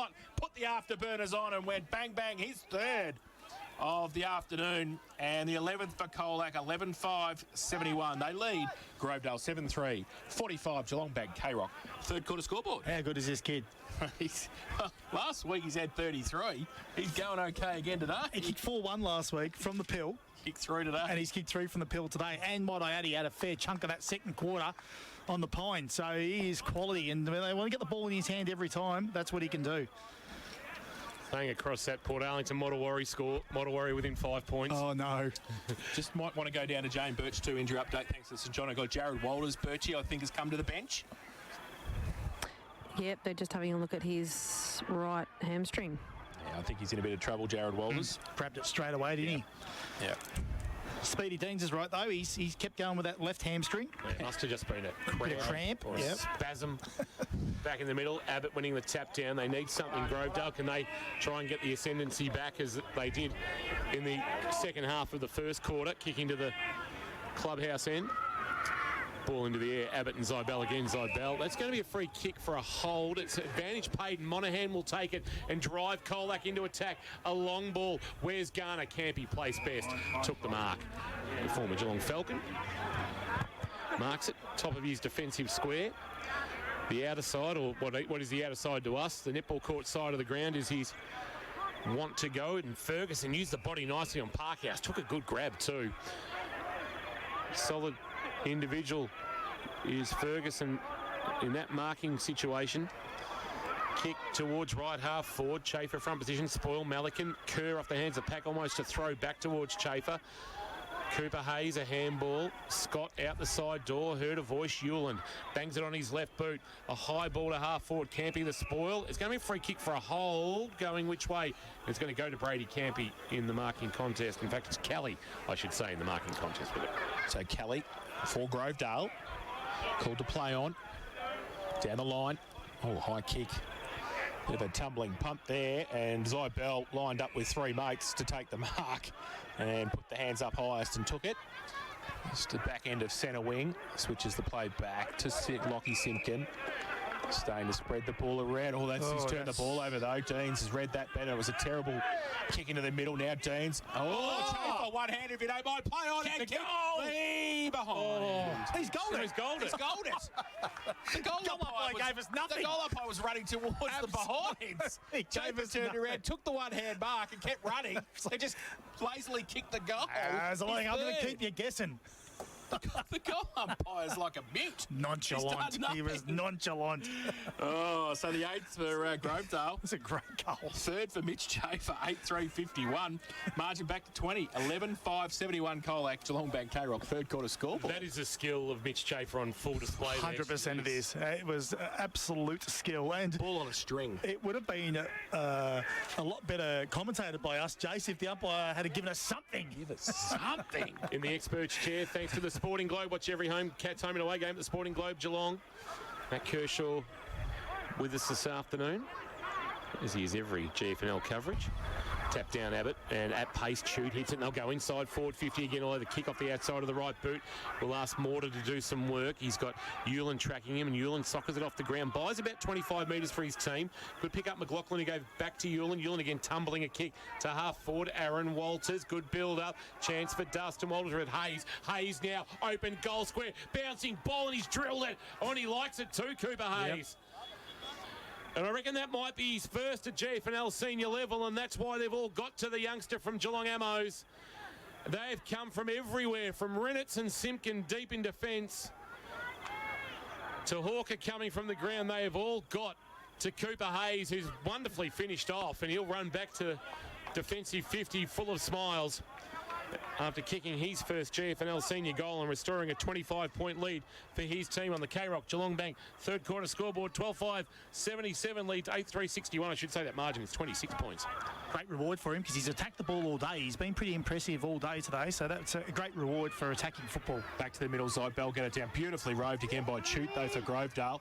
Towards half forward Hayes, the last goal scorer. He can't take it. Will Ford can. Inside 50, it's a 2-on-2. Ferguson comes out, tries to trap it on his bootstraps. He can't do so. Ball spills free again. Handball. Oh, only as far in the end. Oh, the kick came around the corner. The actual ball came from Tobin Murray, and Grovedale had a chance. Might have been Mortar. Yeah, it was Mortar. Yeah, it was Mortar, and he kicked one behind. So 8-4-52 now, the home Tigers.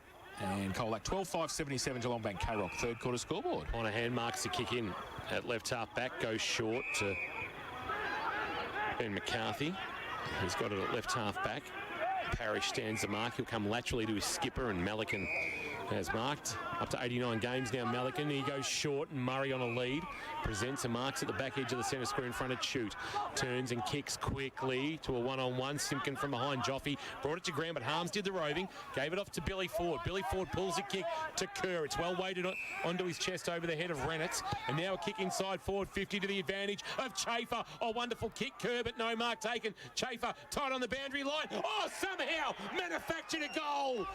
He was hemmed up against the behind post and was able to find some room and snap on his left and kick his 4th of the afternoon, and again pull the margin back to 19 points. He's a special talent, Mitch Chafer, and he's got his 4th to pull it back to a very manageable position at 19 points in this 3rd quarter.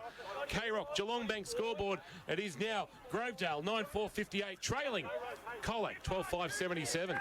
Well, they got him out the back then because all of Colac defensive half had moved up the ground. When they kicked that ball to Simpkin, Garner and Inglis made no effort to compete in the air, and it was 1-on-3, and they just rebounded very easily, and they got caught out the back just with their ball movement there. Great goal, great finish, class footballer. So back to the middle. Abbott gets it down. Falls past Parrish. Ben McCarthy runs onto it for Colac. Oh, scrubby kick towards half forward. Dustin Walters can't take it at the first attempt. He got some support. The handball shuffled out to Ben McCarthy. Feigned the handball, then gave it. Around the corner, Murray with the outside of the right boot. Fantastic kick, Tobin Murray.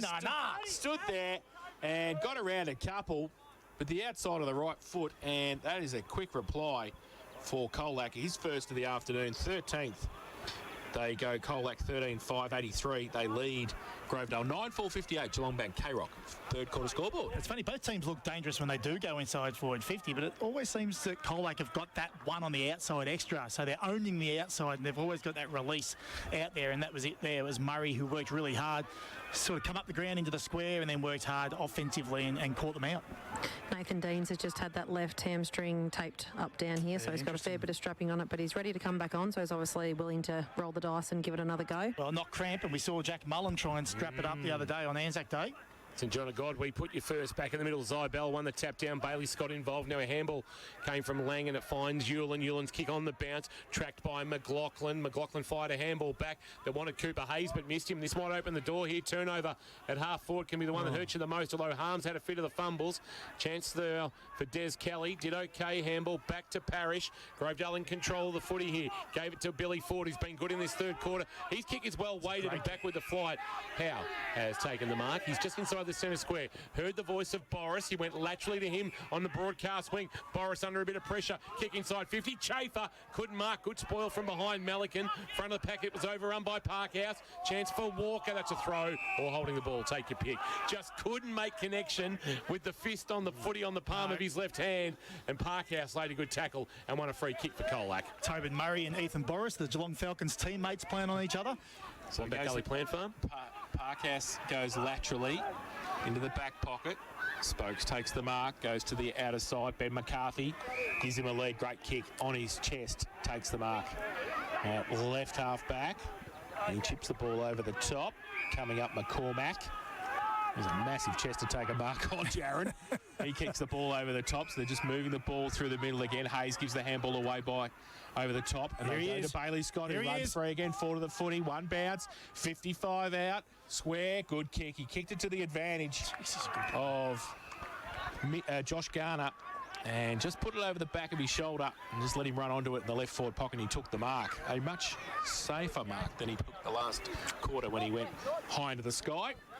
And hasn't kicked a goal this afternoon, Josh Garner, but he has a chance from about 15 out, 45-degree angle. Kicks through it. Oh, made the goal umpire do a little bit of work, but he did put it through for his first of the afternoon.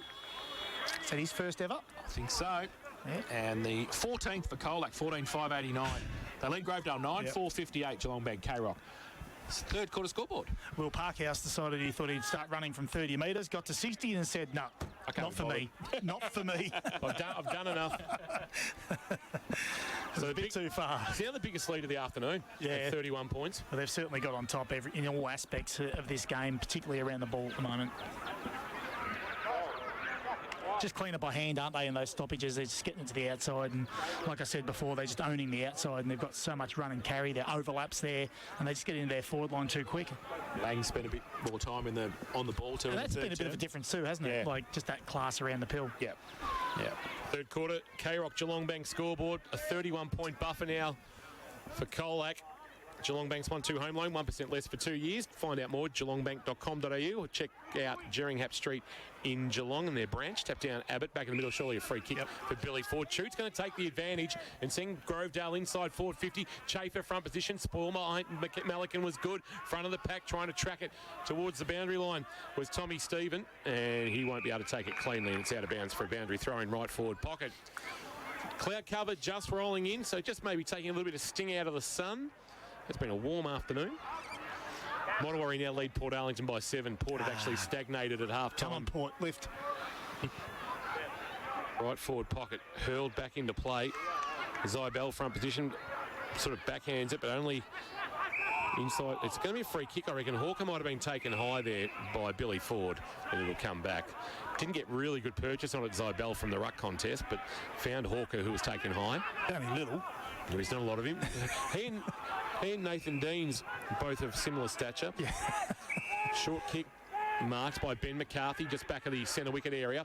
He goes short to Cooper Hayes, who he's now called to play on, and he'll send Colac into attack. Kick's got a little bit too much on it for Dustin Walters, judge best at the back. Might have been Baker taking the mark, or is it Howe? It's Howe. Howe concedes back to Luke Ford, and the Spirit of Anzac medalist has a casual little bounce, stops. He's got nothing to kick to as he goes towards the outer side. Harms is his target in a one-on-one with Hawker. Ball at ground level. Will Jeffrey slung in the tackle, fired a handball forward. And now a chance to go forward. Boris had his kick smothered, though. It's going to fall for Jeffrey. Hayes there as well for Colac. Jeffrey head over it, trying to barge his way through. Spokes coming the other way was good. Handball at close quarters. Might have been McLaughlin trying to fire it forward. Now taken by Jeffrey, who swings onto his right boot. Chafer in a one-on-one. Oh, good strong hands, takes the mark. So Chafer, right half forward, chips the ball back to Deans. Short little kick. He's just inside 50. I want to keep an eye on the Queenscliff Anglesea game too, King. It's got a bandit on Play HQ, which doesn't sound good. Ford from 45 metres out. Will Ford has kicked the goal. The goal umpire's given us nothing again. The wobbler. And the old tumbling punt has gone through, and he has kicked his first of the afternoon. And there's a pulse at Grovedale. 10-4-64. They trail Colac 14-5, 89. Geelong back K-Rock third quarter scoreboard. Jace, I'm not going to talk about the play. I want to talk about the goal umpire, and if we can just get a little bit of theatre from him, if someone could just give us a little bit of something to indicate whether it's going through or not. But yeah, it was a wobbler, but it was a good play, and there is a little bit of a pulse. They've started to get on top in the last 5 minutes just with ball in hand. They've maintained a bit of possession, and they're winning around the stoppages. So there's a little pulse. Yeah, that's never good. Queenscliff 54, Anglesea 53. It's saying abandoned on Play HQ on the Leopold Sporties around the ground scoreboard. So Colac to go forward. Oh, Lang tried to take on the tackle of Chute. That's holding the ball. He stuck it well. And Jack Chute will get 50-metre penalty as well against Darcy Lang. So after the goal kicked for Grovedale by Jeffrey, now a chance for Chute to kick two in less than a minute and really set the count amongst the Pigeons and pull the margin back to 19. He goes short, and Deans is marked with that very heavily strapped left hamstring and thigh. Distance would be on. He's not the longest kick going around, Speedy, but he's going back with some certainty about this shot at goal. This will be a real boon as we approach three-quarter time. Give them some momentum here, Grovedale. Swings out to the right to get as much distance as he can. He's got good connection, and he's hit the post with some momentum about two-thirds of the way up, and the margin is 24. It's a good roost. So in the third quarter, K-Rock Geelong Bank scoreboard. That scoreboard showing as Jace is covering it for me, 10-5-65 to 14-5-89. I should say the last goal was kicked by Will Ford, not Will Jeffrey. Got my wheels wrong. Don't get your wheels wrong. No, nothing worse than having your wheel challenged. That's exactly right. Into half-back. Spokes takes the mark from McCormack. He goes back to Lockie Simpkins. So still inside defensive 50, Colac. Chip the ball. Parkhouse over his head. He has to run at it. The two headbands. Walker comes at him. Now, tackle comes, and it is getting up there. Ryan Abbott against, that is the short and the tall, but Aaron Hawker, he's about half his size. Through the middle now. Handball from Simpkin Joffe. Oh, is that a push? The umpire said no. Deans wrapped him up in the tackle. Rode him. Bailey Scott not going anywhere there. So another ball up just on the point of the centre square for Grovedale. Great tap down to Parrish from Abbott. The kick from Kelly was smothered. Parrish, second effort was good. Got the handball to Deans. They got the kick away down the field. Darcy Lang again late on Deans. And the moth was right there. Saw it all. And it will be a free kick to Dale Kerr, who'll be shooting from 45 metres out, 45-degree angle. So a chance for Grovedale's 11th. And to bring the margin back to 18. He comes in, right foot kick, and the goal umpire gives us a little bit there because he did not move and just watched it go over the top of his head, and Dale Kerr has kicked his first of the afternoon. And Grovedale 11-5-71 bridge the gap. 14-5-89 Colac, Geelong Bank, K-Rock. Third quarter scoreboard. Geelong Bank's 1-2 home low, 1% less for 2 years. And here's Matt Kershaw on K-Rock football. What they have done, Grovedale, is when they do have a little bit of a sniff and they go forward, they're actually finishing the goals that they should be kicking. So that's what's given them half a chance. But down the ground, was it there, was it not? Umpire said yes. Darcy Lang said no. What the umpire says counts. At the end of the day. 18 points the margin. Grovedale stay alive as we approach three-quarter time. Ball into the air. Abbott winning the tap down. Parrish the roving. Almost threw it back to Chu to off a step. Snaps a ball over his left shoulder. It was partially smothered. Hayes had to give a quick release handball, but he turned it over. Parrish, Walker, good tackle. Rennetts to bring him to ground and stop the advancement of the Grovedale youngster. Just forward to the outer wing. Down to Eugene Birch. Jared Walters won't return for Colac due to that hamstring injury. Awesome, John of God. Thank you, Birchie. Abbott winning the tap down. Monahan to clear outside of the right boot. It's going to land on the chest of Luke Ford, although it was touched off the boot. According to the umpire, he slung in the tackle on the centre wicket area and going nowhere. And we'll get a ball up. Port Phillip Ferry's time clock, about 25 minutes played in this third quarter of action. Ball into the air. Abbott, the tap down. Rolling ball. Tacked by, looked like Murray, but he couldn't pick it up. And then he had to lay a tackle because a Grovedale player had gotten his way. Who is at the bottom of that pack for the Tigers? It's Jack Chute. And just forward to the centre wicket area for the Grovedale. We'll get a ball up. They'd love one more before the final change. Get it back to with a couple of kicks. Zybell gets it down. He does his own roving work as well. Oh, Parrish threw it out to Ford. Everybody knew it. So did Moth. Yeah, the Moth had it. The umpire found it. And it will be a free kick to Scott for Colac. Just been told the game is still in progress. Okay, Points there you Cliff go. and Anglesey. So somebody's pressed the wrong button. Ball comes free from Boris over the top. And they go inside with the kick. That was Mortar towards half forward. Colac lining up there. And the ball across by hand towards Malikan under pressure. Just got the handball away. Back inboard. Scott, will it sit there though for him? Deans. And he played for the free kick and got it. Deans did well. Was in front and called to play on now. Thought about the handball. Running pass. He goes wide looking for Walker, who goes up off the side of the pack. No mark. Just Dale Kerr put the hands up. Couldn't grab it though. And out of bounds off hands, right half forward for a boundary throw in. Not a worry by 13 now over Port Arlington. From K-Rock's own Buzz Conway, three-quarter time, Newtown up by 3 points, kicked 6 straight. Wow. Gee whiz. Changes everywhere. Everywhere. Ball back into play. Zybell, Abbott winning the tap down. Parrish reached high to grab the footy and then was able to jam a little 5-metre kick forward. Rolling ball, trying to trap it but not take it. Was Hort. That should be too high against Billy Ford. And the free kick will go to Cody Spokes at the bottom of the pack. Just inside defensive 50 Spokes. I'd love to hold this 3-goal lead. At the final change, short kick is okay to Simpkin. That's Joffe marking at the back edge of the centre square. Went to kick towards the netball court wing, instead goes short to Lang, who presents up on the centre wicket area and marks. To make sure of the kick and finds a marking option over the top, and it's taken there by Hayes. Hayes lowers the eyes and the kick is okay under the chest as Ibell. So like Australia 2 tacking into the breeze, they've advanced the ball to left half forward and the mark taken out wide. Might be Inglis with the footy. Called to play on, swings onto his right boot. No, wonderful mark and stretch coming from McLaughlin, who in the left forward pocket a chance maybe to have the final say in this third quarter of action at Purdue Reserve. Kicked one earlier, Will McLaughlin, a goal of class and a chance to kick his second, and again put Grovedale at arm's length. Man on the mark stands about 30 from goal.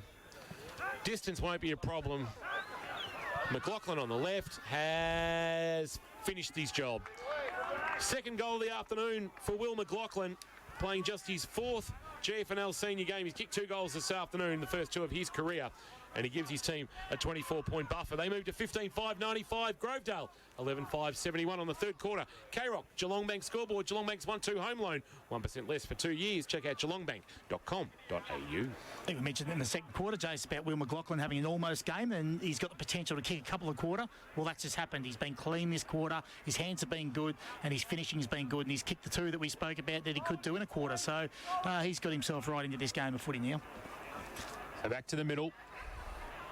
Abbott, Zybell, both get a hand to it. Deans against Zybel in the end. He ran away, got the little kick towards half forward, goes through a couple, kick around the corner for Grovedale. Oh, and then the kick up the chimney came from Bailey Scott for Colac. Harms for Grovedale to Jeffrey by hand. He goes a left foot kick towards Ferguson. Push past the footy, Nelly.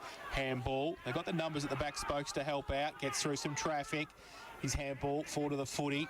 Lockie Simpkin clearing kick. Oh, good mark by Rory Quinn, who takes it at centre wing. Comes back inboard. Finds Jeffrey for Grovedale. Jeffrey needs to find a target inside forward 50. Ferguson positioning himself. Judged at best in the flight. Parkhouse worked from the back to the front, but actually misjudged the flight and overran the footy, and that made it an easy clutch for Brady Ferguson and a chance to go back and kick his third. And once again, pull the margin back to 18 points. Well, you're right. Parkhouse had prime position to spoil, didn't he? And then he just worked his way to the front and a little bit too far. Has been an entertaining quarter of footy. Ferguson, for his third, should make no mistake. 25 out directly in front. Oh, geez, poked at that. And in poking at it, he's pushed it to the right. Little lob wedge, and he's just spun it a little bit too much. Margin is 23. Ferguson now with 2-2 by my account. And the score now 11-6-72 Grovedale. Colac 15-5-95 on the third quarter. K-Rock Geelong scoreboard thanks to Geelong Bank. So Redditz plays on from full back. Goes to the outer side with the kick. Over the head of a couple. McLaughlin gets the handball away, sets a task for his teammate, who gets wrapped up straight away by two. Boris was there. It was Walker, I think, who had a couple to contend with for Colac. So Zybel comes across against Abbott. Abbott gets it down. Scott tried to get the handball out as the siren sounds for three-quarter time. And as Kingy said, an entertaining third term. Colac 15-5-95. They lead Grovedale 11-6-72.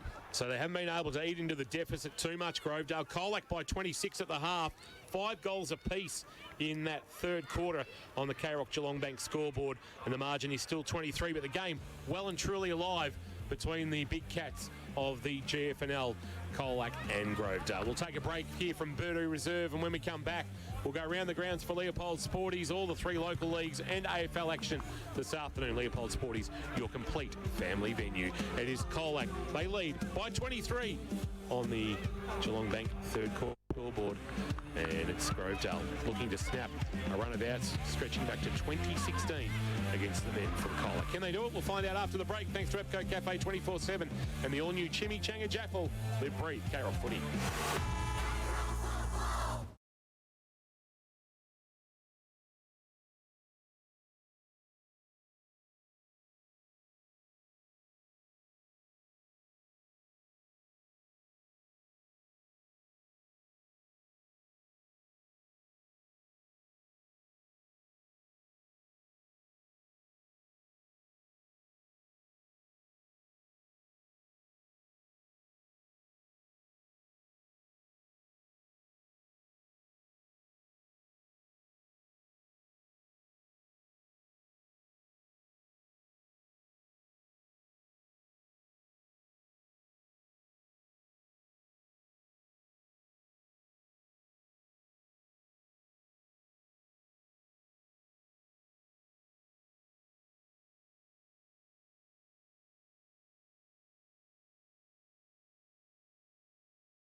wardrobe change. And did you notice that we missed an injury earlier? So Jack Baker. Yeah. I was going to say, I haven't called him for a while, yeah. I spotted someone in the dugout with tracksuit pants on, so it caught me out a little bit because I thought, oh, that's good. A reserves player's come to get some, medical treatment, get some ice on their shoulder. Yeah. And then realised when I had another look that it was actually Jack Baker and we hadn't called him for a while. So apparently a little bit of a pre-existing injury and a bit of a stinger there. It's sort of more on the collarbone that he's got ice. So hopefully that's nothing too serious for him. All right, for St John of God, our injury updates, we put you first. Thank you, Birchie, all over that down boundary side. And, of course, Jared Walters out of the contest for Colac with a hamstring issue. I reckon Nathan Dean's hamstring, he'll play through this, but it'll be interesting to see how serious it is. He has got it very, very heavily strapped. Final quarter for Harvey Norman. It's a 23-point Colac lead. Can they extend their winning run over Grovedale to 10? We'll find out in the next half an hour. Here's Jace. Yes, Ryan Abbott gets it down. Ford couldn't take it in the middle for Grovedale, but McCarthy can for Colac. Goes inside 50. Tracking it there was Lang. Kelly against him. Rides the bump and gets it away by hand to Luke Ford. Kick around the corner, close to the boundary line. And the umpire says, throw it in. Colac players looking for deliberate. I've sold them short, actually. It's 8 consecutive wins. 8. So Cassidy Parrish starting forward is an interesting one. He started at every stoppage so far. So boundary throw in. Zybell got... Shoot got in the way there of the ruck contest. It falls towards Abbott, who threw the ball out to Deans by hand. He gets the tumbling punt towards centre wing for Grovedale. Free kick for a hold, is it, somewhere? Moth is miles away and gives the free kick. And does. There's a little drive-by from the coach at three-quarter time about the holding the mans too, I think. If you like those ones. He didn't miss. He didn't miss. So Sam Walker has got the free kick for Grovedale on centre wing. He chips the ball over the top. Shoot takes the mark right on the boundary line. Still at left half forward. Plays on. Inside 50 with a kick. Looking for Ferguson. Can't take the mark off the back of the pack. Simpkin wrapped up. Oh, got a kick away from mid-air in the end. But outside, Schaefer will want to get back on the right.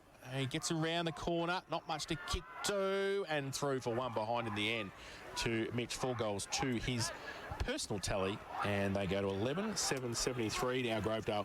Colac 15-5-95. Harvey Norman K-Rock final quarter scoreboard. Got to make the most of all their opportunities. Grovedale, as Colac have advanced the ball to the centre wicket area to McCormack, and the former Lara Cat kick inside 50 went over the head of Joffrey Simpkin and Luke Ford as marked. Handball off.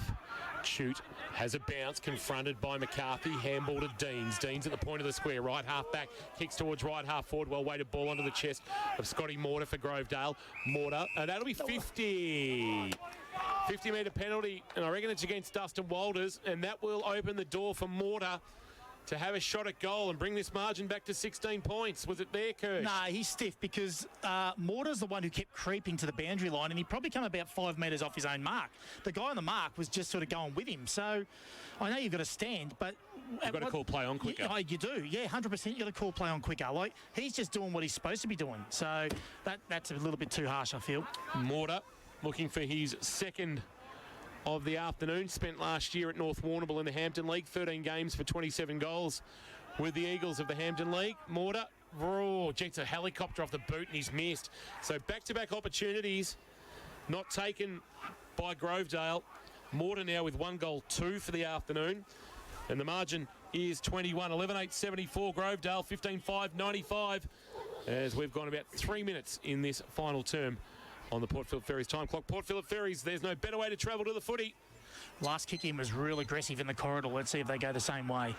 So, Spokes with the kicking in duties for Colac comes towards the lead of Hawker, who goes up in front of Abbott, would you believe, and takes the mark. 5-2 versus 6-10, and the kick towards the centre. Mortar will get it for Grovedale. He chips it back to Abbott. This time he takes the mark, or thought about the handball, feigned it. Oh, the kick, he probably should have handballed it because he kicked it into Parkhouse, who gets wrapped up, hold, and back into the centre square. Will Parkhouse will take the free kick for Colac.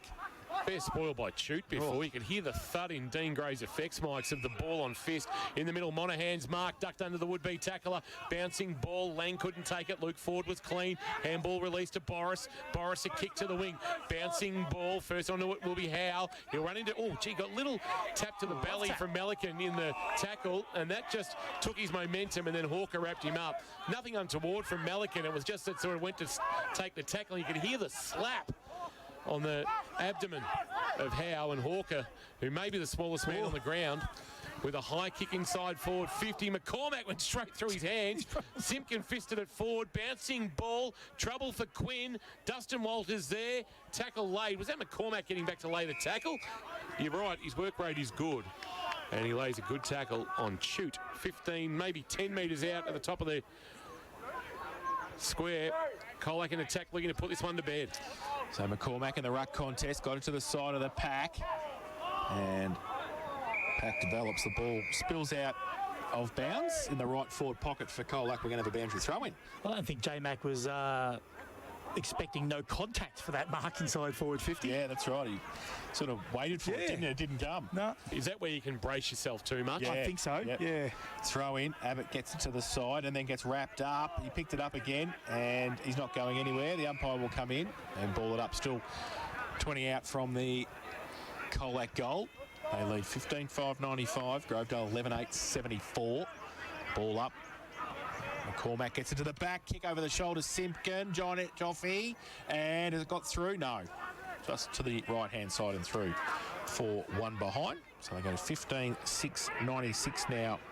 Colac lead Grovedale 11-8-74. Harvey Norman, K-Rock, final quarter scoreboard.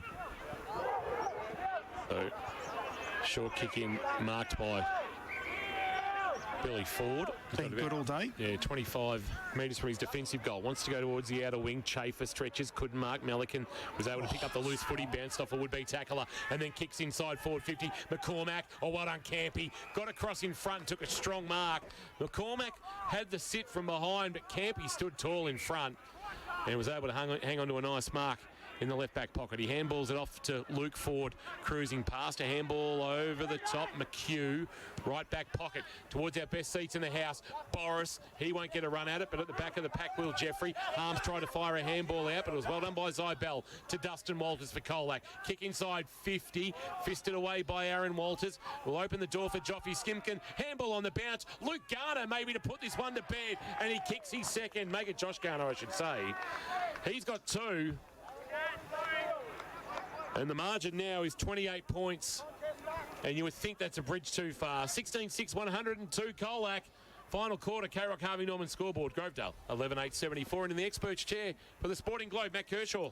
Well, repeat entries, it was sort of like the damn wall's going to break eventually. But I'll tell you who was really good in that sort of scrimmage was Joffy Simpkin. He's the one who he went to ground, but he still controlled his body going to ground. He didn't dive on it. He didn't do anything erratic. He sort of had some control. Everyone went past him and he just turned back into play, gave the handball off. So it was terrific play. Back to the middle. Abbott. And Zybell goes up early. Abbott takes it out of the ruck contest and gets a quick kick towards centre half forward. A couple of players run past the footy. McCarthy doesn't. Gets the handball out. Kick off the ground. Comes towards Chafer, who gets on the right foot and high kick towards the top of the square. It's good for distance. Zybell gets back. Hamlet Hanger contender. He ran back with a fly to the football, stuck the hands out and took a great mark in front of Ferguson and plays on from deep inside his defensive zone and goes wide to Lockie Simpkin. So he takes the mark in between the back pocket and half back. He chips the ball to Parkhouse through the middle again. Zybell, who followed up. Pretty good work rate too from the big fella. He goes into the middle and Scott takes the mark and runs away from Parrish, and he goes with the ball in hand. One bounce, got stopped, so then he goes laterally to Hayes and he'll take the mark. 45 out from goal. Hayes with the footy. Luke Ford standing the mark. Hayes runs to about 47, wants to go to the pocket. McCormack is his target, or Garner. In fact, it's Josh Garner. It's over his head and out of bounds. I tell you what, the Steamatic standout and the Leopold Sporties player of the day will not be easy selections this afternoon. It's been even spread on both teams. That's the thing. I know Colac are winning, but it's been an even spread on both teams. So good luck to Birchie and Jace with their selections this afternoon. No medals on the line, unlike last weekend from the boundary throw. Talking about medals, there's Luke Ford. He's got more of them than you can poke a stick at in recent times with cricket and footy. And from the ball up, it's into the waiting arms of Jaron McCormack, who's wrapped up by Abbott, going nowhere.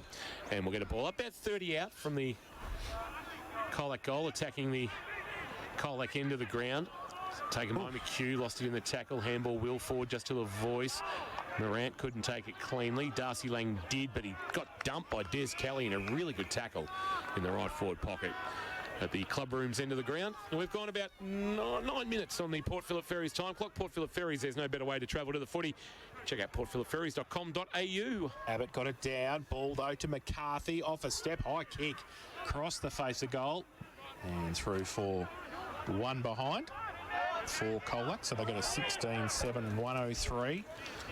Lead Grovedale 11-8-74. Harvey Norman K-Rock final quarter scoreboard. I think Harvey Norman for all the big brands at Geelong's best prices. Cryo and Warren Ponds. Now forward Luke kicks it in for Grovedale. Out wide. Looking for Abbott. Tapped it on. Kicked back though by Lockie Simpkin. Inside 50. McCormack, who's been good all day, takes the mark in front and will shoot for goal. He hasn't troubled the scorers yet this afternoon, but he'll be kicking from 35 out 45-degree angle. He has been good all day, Jace, because he's been doing that that ruck roll as well. Him and Zybel waxing, and it's worked really well for him. Brisbane 17-13-115 have defeated Fremantle 10-7-67. Sydney 99 lead GWS 81. 5 minutes gone, final quarter at the SCG. Cormac comes in, right foot kick, and that is a great kick from the big fella. He's first of the afternoon and the 17th for Colac. 17-7-109. They lead Grovedale 11-8-74. Harvey Norman K-Rock final quarter scoreboard. Sort of almost like the run from Grovedale has gone. They gave a good fight at the start of this quarter, but it's almost like the white flag is up. Kerr can't run. Speedy's hampered, so Baker's injured. It's almost like we'll just see the game out now, but see how they go at this stoppage. Margin 35, it's a game-high lead for Colac. Abbott won the tap down to his good mate Deans, but Deans is wrapped up by Ben McCarthy in a good little Wombat Gully Plant Farm matchup. 201 Townsend Road in Moolap. See the team at Wombat Gully for all your gardening needs. Umpire Jones says, I'll throw it into the air one more time. Zybel, Abbott this time again winning the tap. And it's going to be a free kick, maybe taken high. Deans, that's not too hard to do as he gives a handball off. Boris coming off half-back, a floater inside forward 50, but Harms coming up, couldn't complete the mark. Just a little bit hard to clutch. Spoke, so handball release back. Wanted to get back to Lockie Simpkin. He wasn't going to get his hands on it. Chafer went to go on the outside of the left boot, couldn't get enough outside, got more inside, and has missed to the right through for a minor score. 4-3 for Mitch Chafer this afternoon. The margin is 34 on the K-Rock Harvey Norman scoreboard. 109 playing 75 as we've gone on the Port Phillip Ferries time clock around 11 minutes. So Cooper Hayes with the kicking in duties this time for Colac. Goes to the outer side. Chopped off though by Abbott. A big fella back in board. Good kick. Finds Dale Kerr. And he will shoot for goal from 35 out directly in front. Not sure if rules have changed since I was playing junior football, Jace, but it was always one of those ones when you're kicking in, don't kick it to the ruckman. Normally kick it away from the big fella. Especially a dominant ruckman. So Kerr comes in, kicks the goal. So his second of the afternoon. And the 12th for the home side, 12-9-81. And they trail Colac 17-17-109. Harvey Norman K-Rock final quarter scoreboard in the experts chair. Thanks to the Sporting Globe. Watch every Cats home and away game at the Sporting Globe Geelong. Here's Matt Kershaw. Well, the limp certainly went from Kerr when he was a chance to kick a goal, and that's what he did. Always happens, isn't it? The limp went and he got himself. Just going back just prior to that one though, Mitch Schaefer, he doesn't need much opportunity, does he? He only needs half a metre to get a shot on. He was around that marking target there where Kerr was as well, so he hasn't given up, that's for sure. 77-56 Bell Park now in control against Lara. West 56 and Albans 14 last score we received. St Mary's 93 leading Leopold 62 I should say now. They've fought back a little bit. Leopold kick inside 50 for Colac. Campy came up, couldn't complete the mark. Forward was surely taken high by Aaron Walters, who hasn't had much of an afternoon, Aaron Walters, to be fair. Kick from Luke Ford to Parrish. Parrish going wide. Hawker against Stephen. And Tommy Stevens had a quiet one too, I'm fair to say. Kirsch haven't caught him at all. So that Western St Albans score is stuck, and so is the Newtown South Barwon one. We know South Barwon, after leading early, now trail against the Eagles at Elderslie Reserve. Final quarter action here. We've gone about 14 minutes on the Port Phillip Ferries time clock. Here's Jason Doherty. Abbott gets it down. Langno does the roving and gets it on. McLaughlin to run from 55 with a left foot kick. But getting back there, Luke Ford reading it the better. Handballs it away, wants to shuffle it and run. That was the call from Daniel Fraser at three-quarter time. McCormack comes over. That's a great mark in the middle by Howe for Grovedale. Inside defensive 50 against a couple, including McCormack. And he thought about laterally. He's just going to go short. It'll want to be good because McCormack comes around with a big thump away back towards centre half forward. Dean's over the top of it. He's hatched it under there. Got to be careful. He picks it up then and wrapped up, not going anywhere. And the umpire will come in and ball it up. Still 55 out from the Colac goal. So Abbott comes down, do the ruck work against Zybell, who follows him and gets it down. Shoot. Thought about the kick over the shoulder, gave the handball away in the end to Jeffrey. His handball to Boris through the middle. No, don't take that on. Cody Spokes, a bit bigger than you, brother. And he puts the tackle on, and that is dropping the football. And Cody Spokes. Probably should have been actually a free kick for the high fend off because Boris actually got the sort of forearm into the Adam's apple of Cody Spokes. So Spokes will drive it forward now. Right foot kick towards half forward. McCormack goes up off the back of the pack. Inglis to run onto it. Right foot kick over the top of a couple and just shaves the right-hand goalpost free behind. So his first score of the afternoon. 17-8-1-10 now, Colac. They lead Grovedale 12-9-81. Harvey Norman K-Rock final quarter scoreboard. Dangerous kick in, but Deans was able to hold his nerve and take the mark. Bringing it broadcast side. He wants to get it to Billy Ford, but he mishit the kick, and Inglis has got across and marked on his chest at left half forward. He'll send a kick inside forward 50. Dustin Walters, Aaron Walters, take your pick. It's Aaron who is marked and told by Darcy Lang, settle it down. We're in no hurry as we hold a 29-point buffer at around the 16-minute mark of this final term. Speedy Dean shakes his head at his inability to affect the kick to his desire as he stands the mark. Walters will kick with the man on the mark about 40 from goal. Hasn't scored yet this afternoon. 2 goals this season. He starts at left, tries to work it back to the right, but isn't able to. And it's through for a minor score. And the margin is 30. K-Rock, Harvey Norman, final quarter scoreboard, 17-9-111. Colac, 12-9-81 Grovedale. Final term action here at Birdoo Reserve on K-Rock football. Oh, Quinn's kick in. Didn't hit the target, which was Stephen. He put a good tackle on, though, and got Luke Ford in support. So Grovedale get it out towards half back. Harms can't keep it in off his hands, and it will be a boundary throw-in. So Zybell and Abbott, who they've done most of the work in this last term, and in the third quarter as well, ruck contest. Boundary throw in now. Stand side. Buddy's back. He's kicked 3. Nice. They're going to win the Swans, I think. And ball from the contest. Zybell tried to get it now. The ball to the side. Comes back to Zybell from Murray. Oh, does a little bit of a dance. Right foot kick towards half forward. Oh, going up Josh Garner. But a free kick for a hold somewhere. Luke Ford is going to take the free kick. And Grovedale to clear and go towards middle. That's a dangerous kick over the back. Hawker and Hayes. Hayes is there, gets away from Harms, gets the kick back towards centre half forward.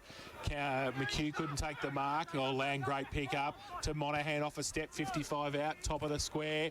2-on-2. Campy comes across, third up, does well and slaps it out of bounds for a throw in the right forward pocket for Colac. That good was Lang's pickup. Yeah, it's pretty good. Little scoop. Pretty neat. Yep. Yeah, just a different class to some of those out there. And not too far removed from a 70-odd game AFL career. Boundary throw-in. Fisted forward Abbott twice, but only into the path of Simpkin, who is then wrapped up by Deans and Walker. And about 35 out from the Colac goal, attacking the club room or social club end here at Grovedale. We'll get a ball up. McCormack, Abbott won the tap down. Luke Ford with a high clearing kick to centre half back. Harms front position. That's spoiled away by Hayes at ground level. A fresh area from Morant, and that's opened the door for Monaghan and Colac. He goes laterally with the kick and finds McLaughlin, or is it Murray? It's Murray out there with the footy. And the number 4 of Kane Smart drives a long ball into the right forward pocket. Garner sets himself. Good fist came from McHugh to knock it out of bounds. And we'll get a boundary throw in right forward pocket again in front of a good crowd here on a Saturday afternoon at Birdoo Reserve, where the 4 points, it looks like, are going to go the way of the Colac Tigers. They lead by 30. 1-11 playing 81, and we've gone 18 minutes on the Port Phillip Ferries time clock. Boundary throw in. McCormack from behind. Rove through the middle. Was that holding the ball? It was holding the ball. I say Bailey Scott running straight through the middle. He got wrapped up. The ball goes out wide, and Tommy Stephen, he couldn't trap it. And it's off his hands and out of bounds for another throw in front of the grandstand here at Boodoo. Giants back to within 12 points at the SCG for Leopold Close Sportings. one. There you go. We'll keep an eye on that as we move through the final term. So Zybell and Abbott at forward 50 for Colac. Zybell with a tap over the back. Scott gets wrapped up by Dean straight away. And can't get an effective possession. And the umpire will come in and ball it up. Big pack around as we throw the ball in the air. Abbott goes up, gets it to Deans. Tries to break 2 tackles. Took them on. Ball spilt free. Simpkin Joffe gets it out. And Quinn, his handball was pretty hot there. Parrish comes across to help out. He's on hands and knees as well. Now Joffe from the boundary line. Kicked one hit from there before. Oh, Mark, no, not taken. Turn around. Dustin Walters misses. And Dustin Walters thought he'd kick the goal, but the goal umpire said he didn't. And he has missed. 3 goals, 1. His tally. 17-10, 1-12 now Colac. He was very confident he kicked that, wasn't Very he? confident. 12-9-81, Grovedale, Harvey Norman, K-Rock, final quarter scoreboard. Short kick in from Campy, marked by McHugh. In front of the cricket nets, he'll go back to his defensive goal square to Campy, and they're struggling to find a way out in this final term. Grovedale have been hemmed in by the Tigers of Colac. Kicked a half back, wanted Abbott. Zybell got across in front, brought the ball to ground level. Lang on hands and knees up to Hawker. Bailey Scott from 40 metres pulls the trigger on the kick. Oh, the old volleyball, yeah, backwards spoil from Quinn worked out okay as another teammate helped it through for a rush behind and makes the margin 32. So 17-11, 113, playing 12-9, 81 in this final term on the K-Rock Harvey Norman scoreboard. Think Harvey Norman for all the big brands at Geelong's best prices as Quinn launches a tour. He does, into the middle of Boodoo. That's a great kick. Zach Tui style, through the middle, Spokes for Colac. Back to It's a Game. And Josh Garner, because everybody was going, that's an amazing kick. Nobody was actually picking anybody up in the back line for Grovedale. And Josh Garner just let out. He was miles in front of anybody else and took the mark and will shoot for goal from 48 directly in front. I think they were all just watching the torpedo as well. They were in awe. Yeah. And the ball came straight back in. So Josh Garner, who's kicked 2, 3 would be a nice little return for his first game this afternoon. And he has been mozzed by me because he's missed us the near side and through. 2 goals, 1. His tally, 17-12, 1-14 now Colac. Grovedale, 12-9-81, Harvey Norman, K-Rock. Final quarter scoreboard. Quinn with a conventional drop punt, looking for Morant, front of the pack. Jeffrey, a handball release over the top. Chute can run, he'll get a block from Chafer. Have a bounce and now kick towards the right forward pocket. Not much doing though, inside forward 50. Asking a lot of Ferguson. He'll lead the race to the footy, but Parkhouse will wrap him up and take him over the boundary line. No, he didn't. Oh, yes, he did. No. Now it's holding the ball as he got the handball away. So the whistle did go and Parkhouse has won himself a free kick in the left back pocket for Colac. Keeps it. Our broadcast side will flirt with the boundary line, looking for McLaughlin. Spoil from behind Boris. Chafer, beautiful bit of roving, ran himself in and out of trouble. Handball release. Jeffrey went with the one hand, couldn't take it. Kerr did okay, took the ball, gave a handball release. Jeffrey, Chafer, handball, shoot, tight in the right forward pocket. Tough angle, not a bad effort. Jack Shoot has kicked a wonderful goal. A Lemmy's Tavern goal of the afternoon contender.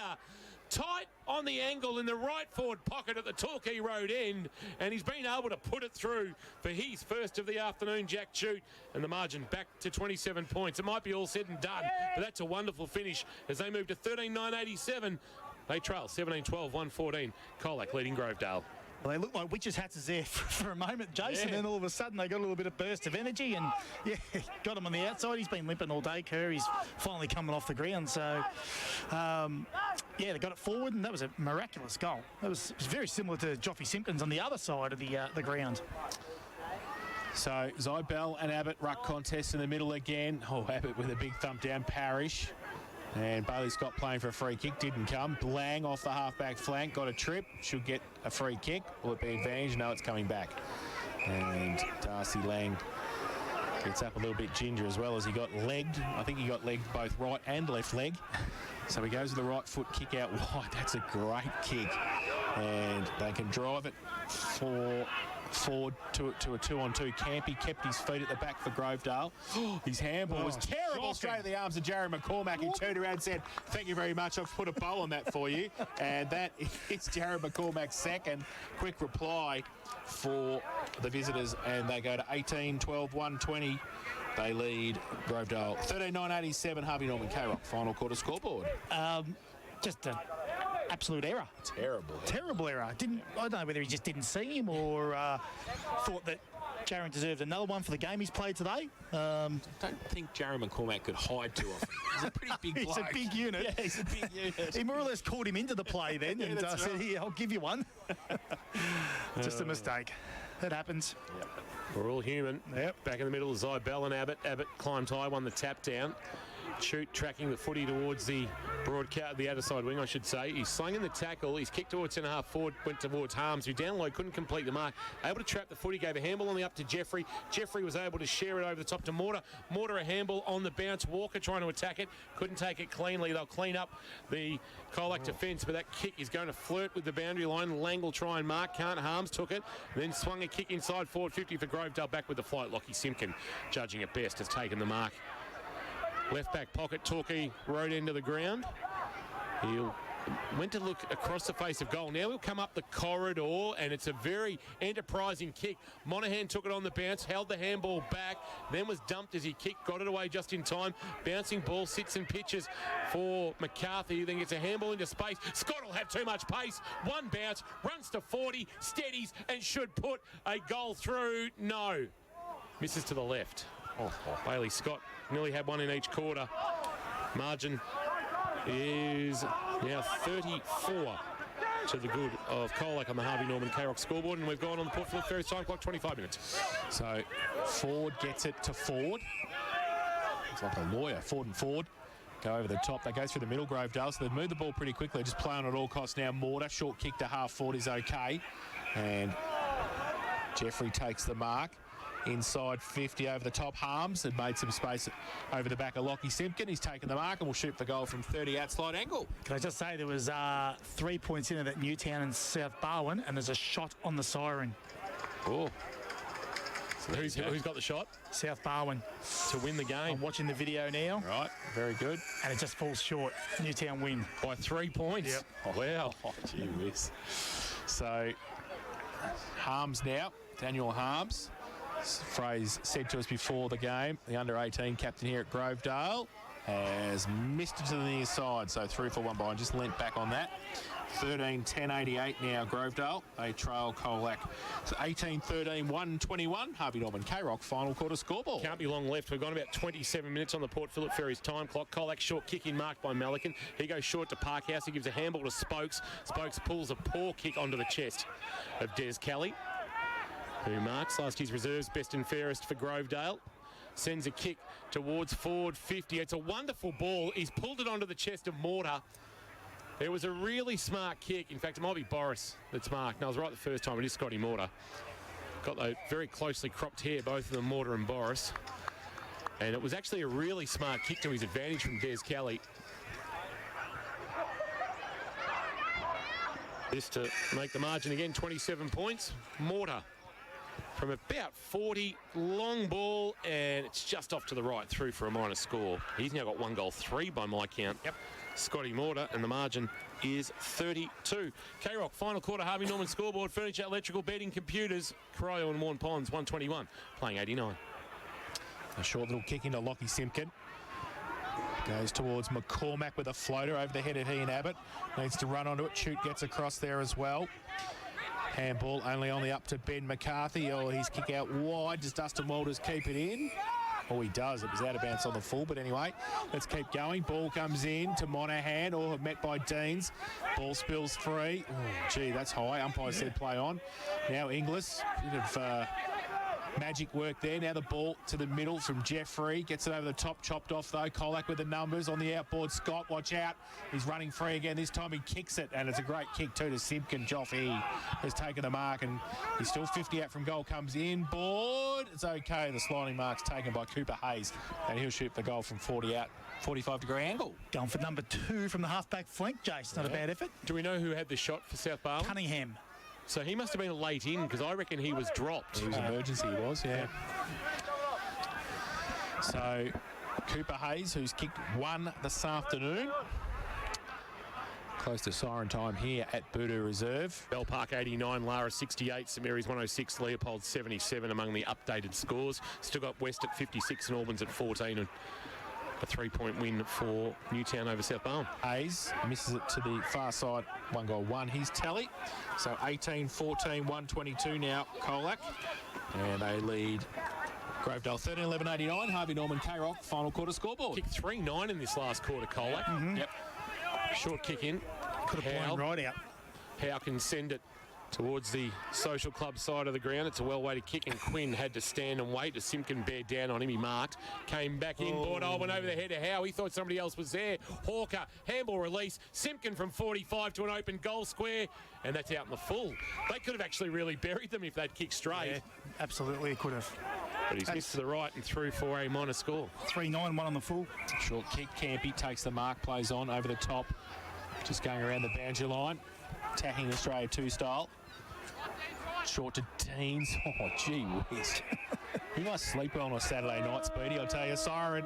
He gives us all, doesn't he? There it is, he does. But unfortunately for him and Grovedale, not enough this afternoon.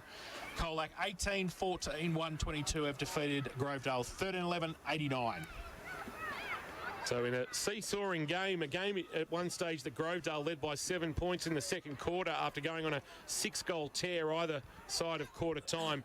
Since that point onwards, it really has been Colac's game, and the margin has hovered between that 4 and 6 goal mark for much of the second half of play since they led by 26 points at half time. The closest they got in the end was 19 points in the third quarter, 18 points I should say in the third quarter, Grovedale, and from that point on it really has been arm's length that Colac kept Grovedale this afternoon. The Tigers of Colac, they stay unbeaten.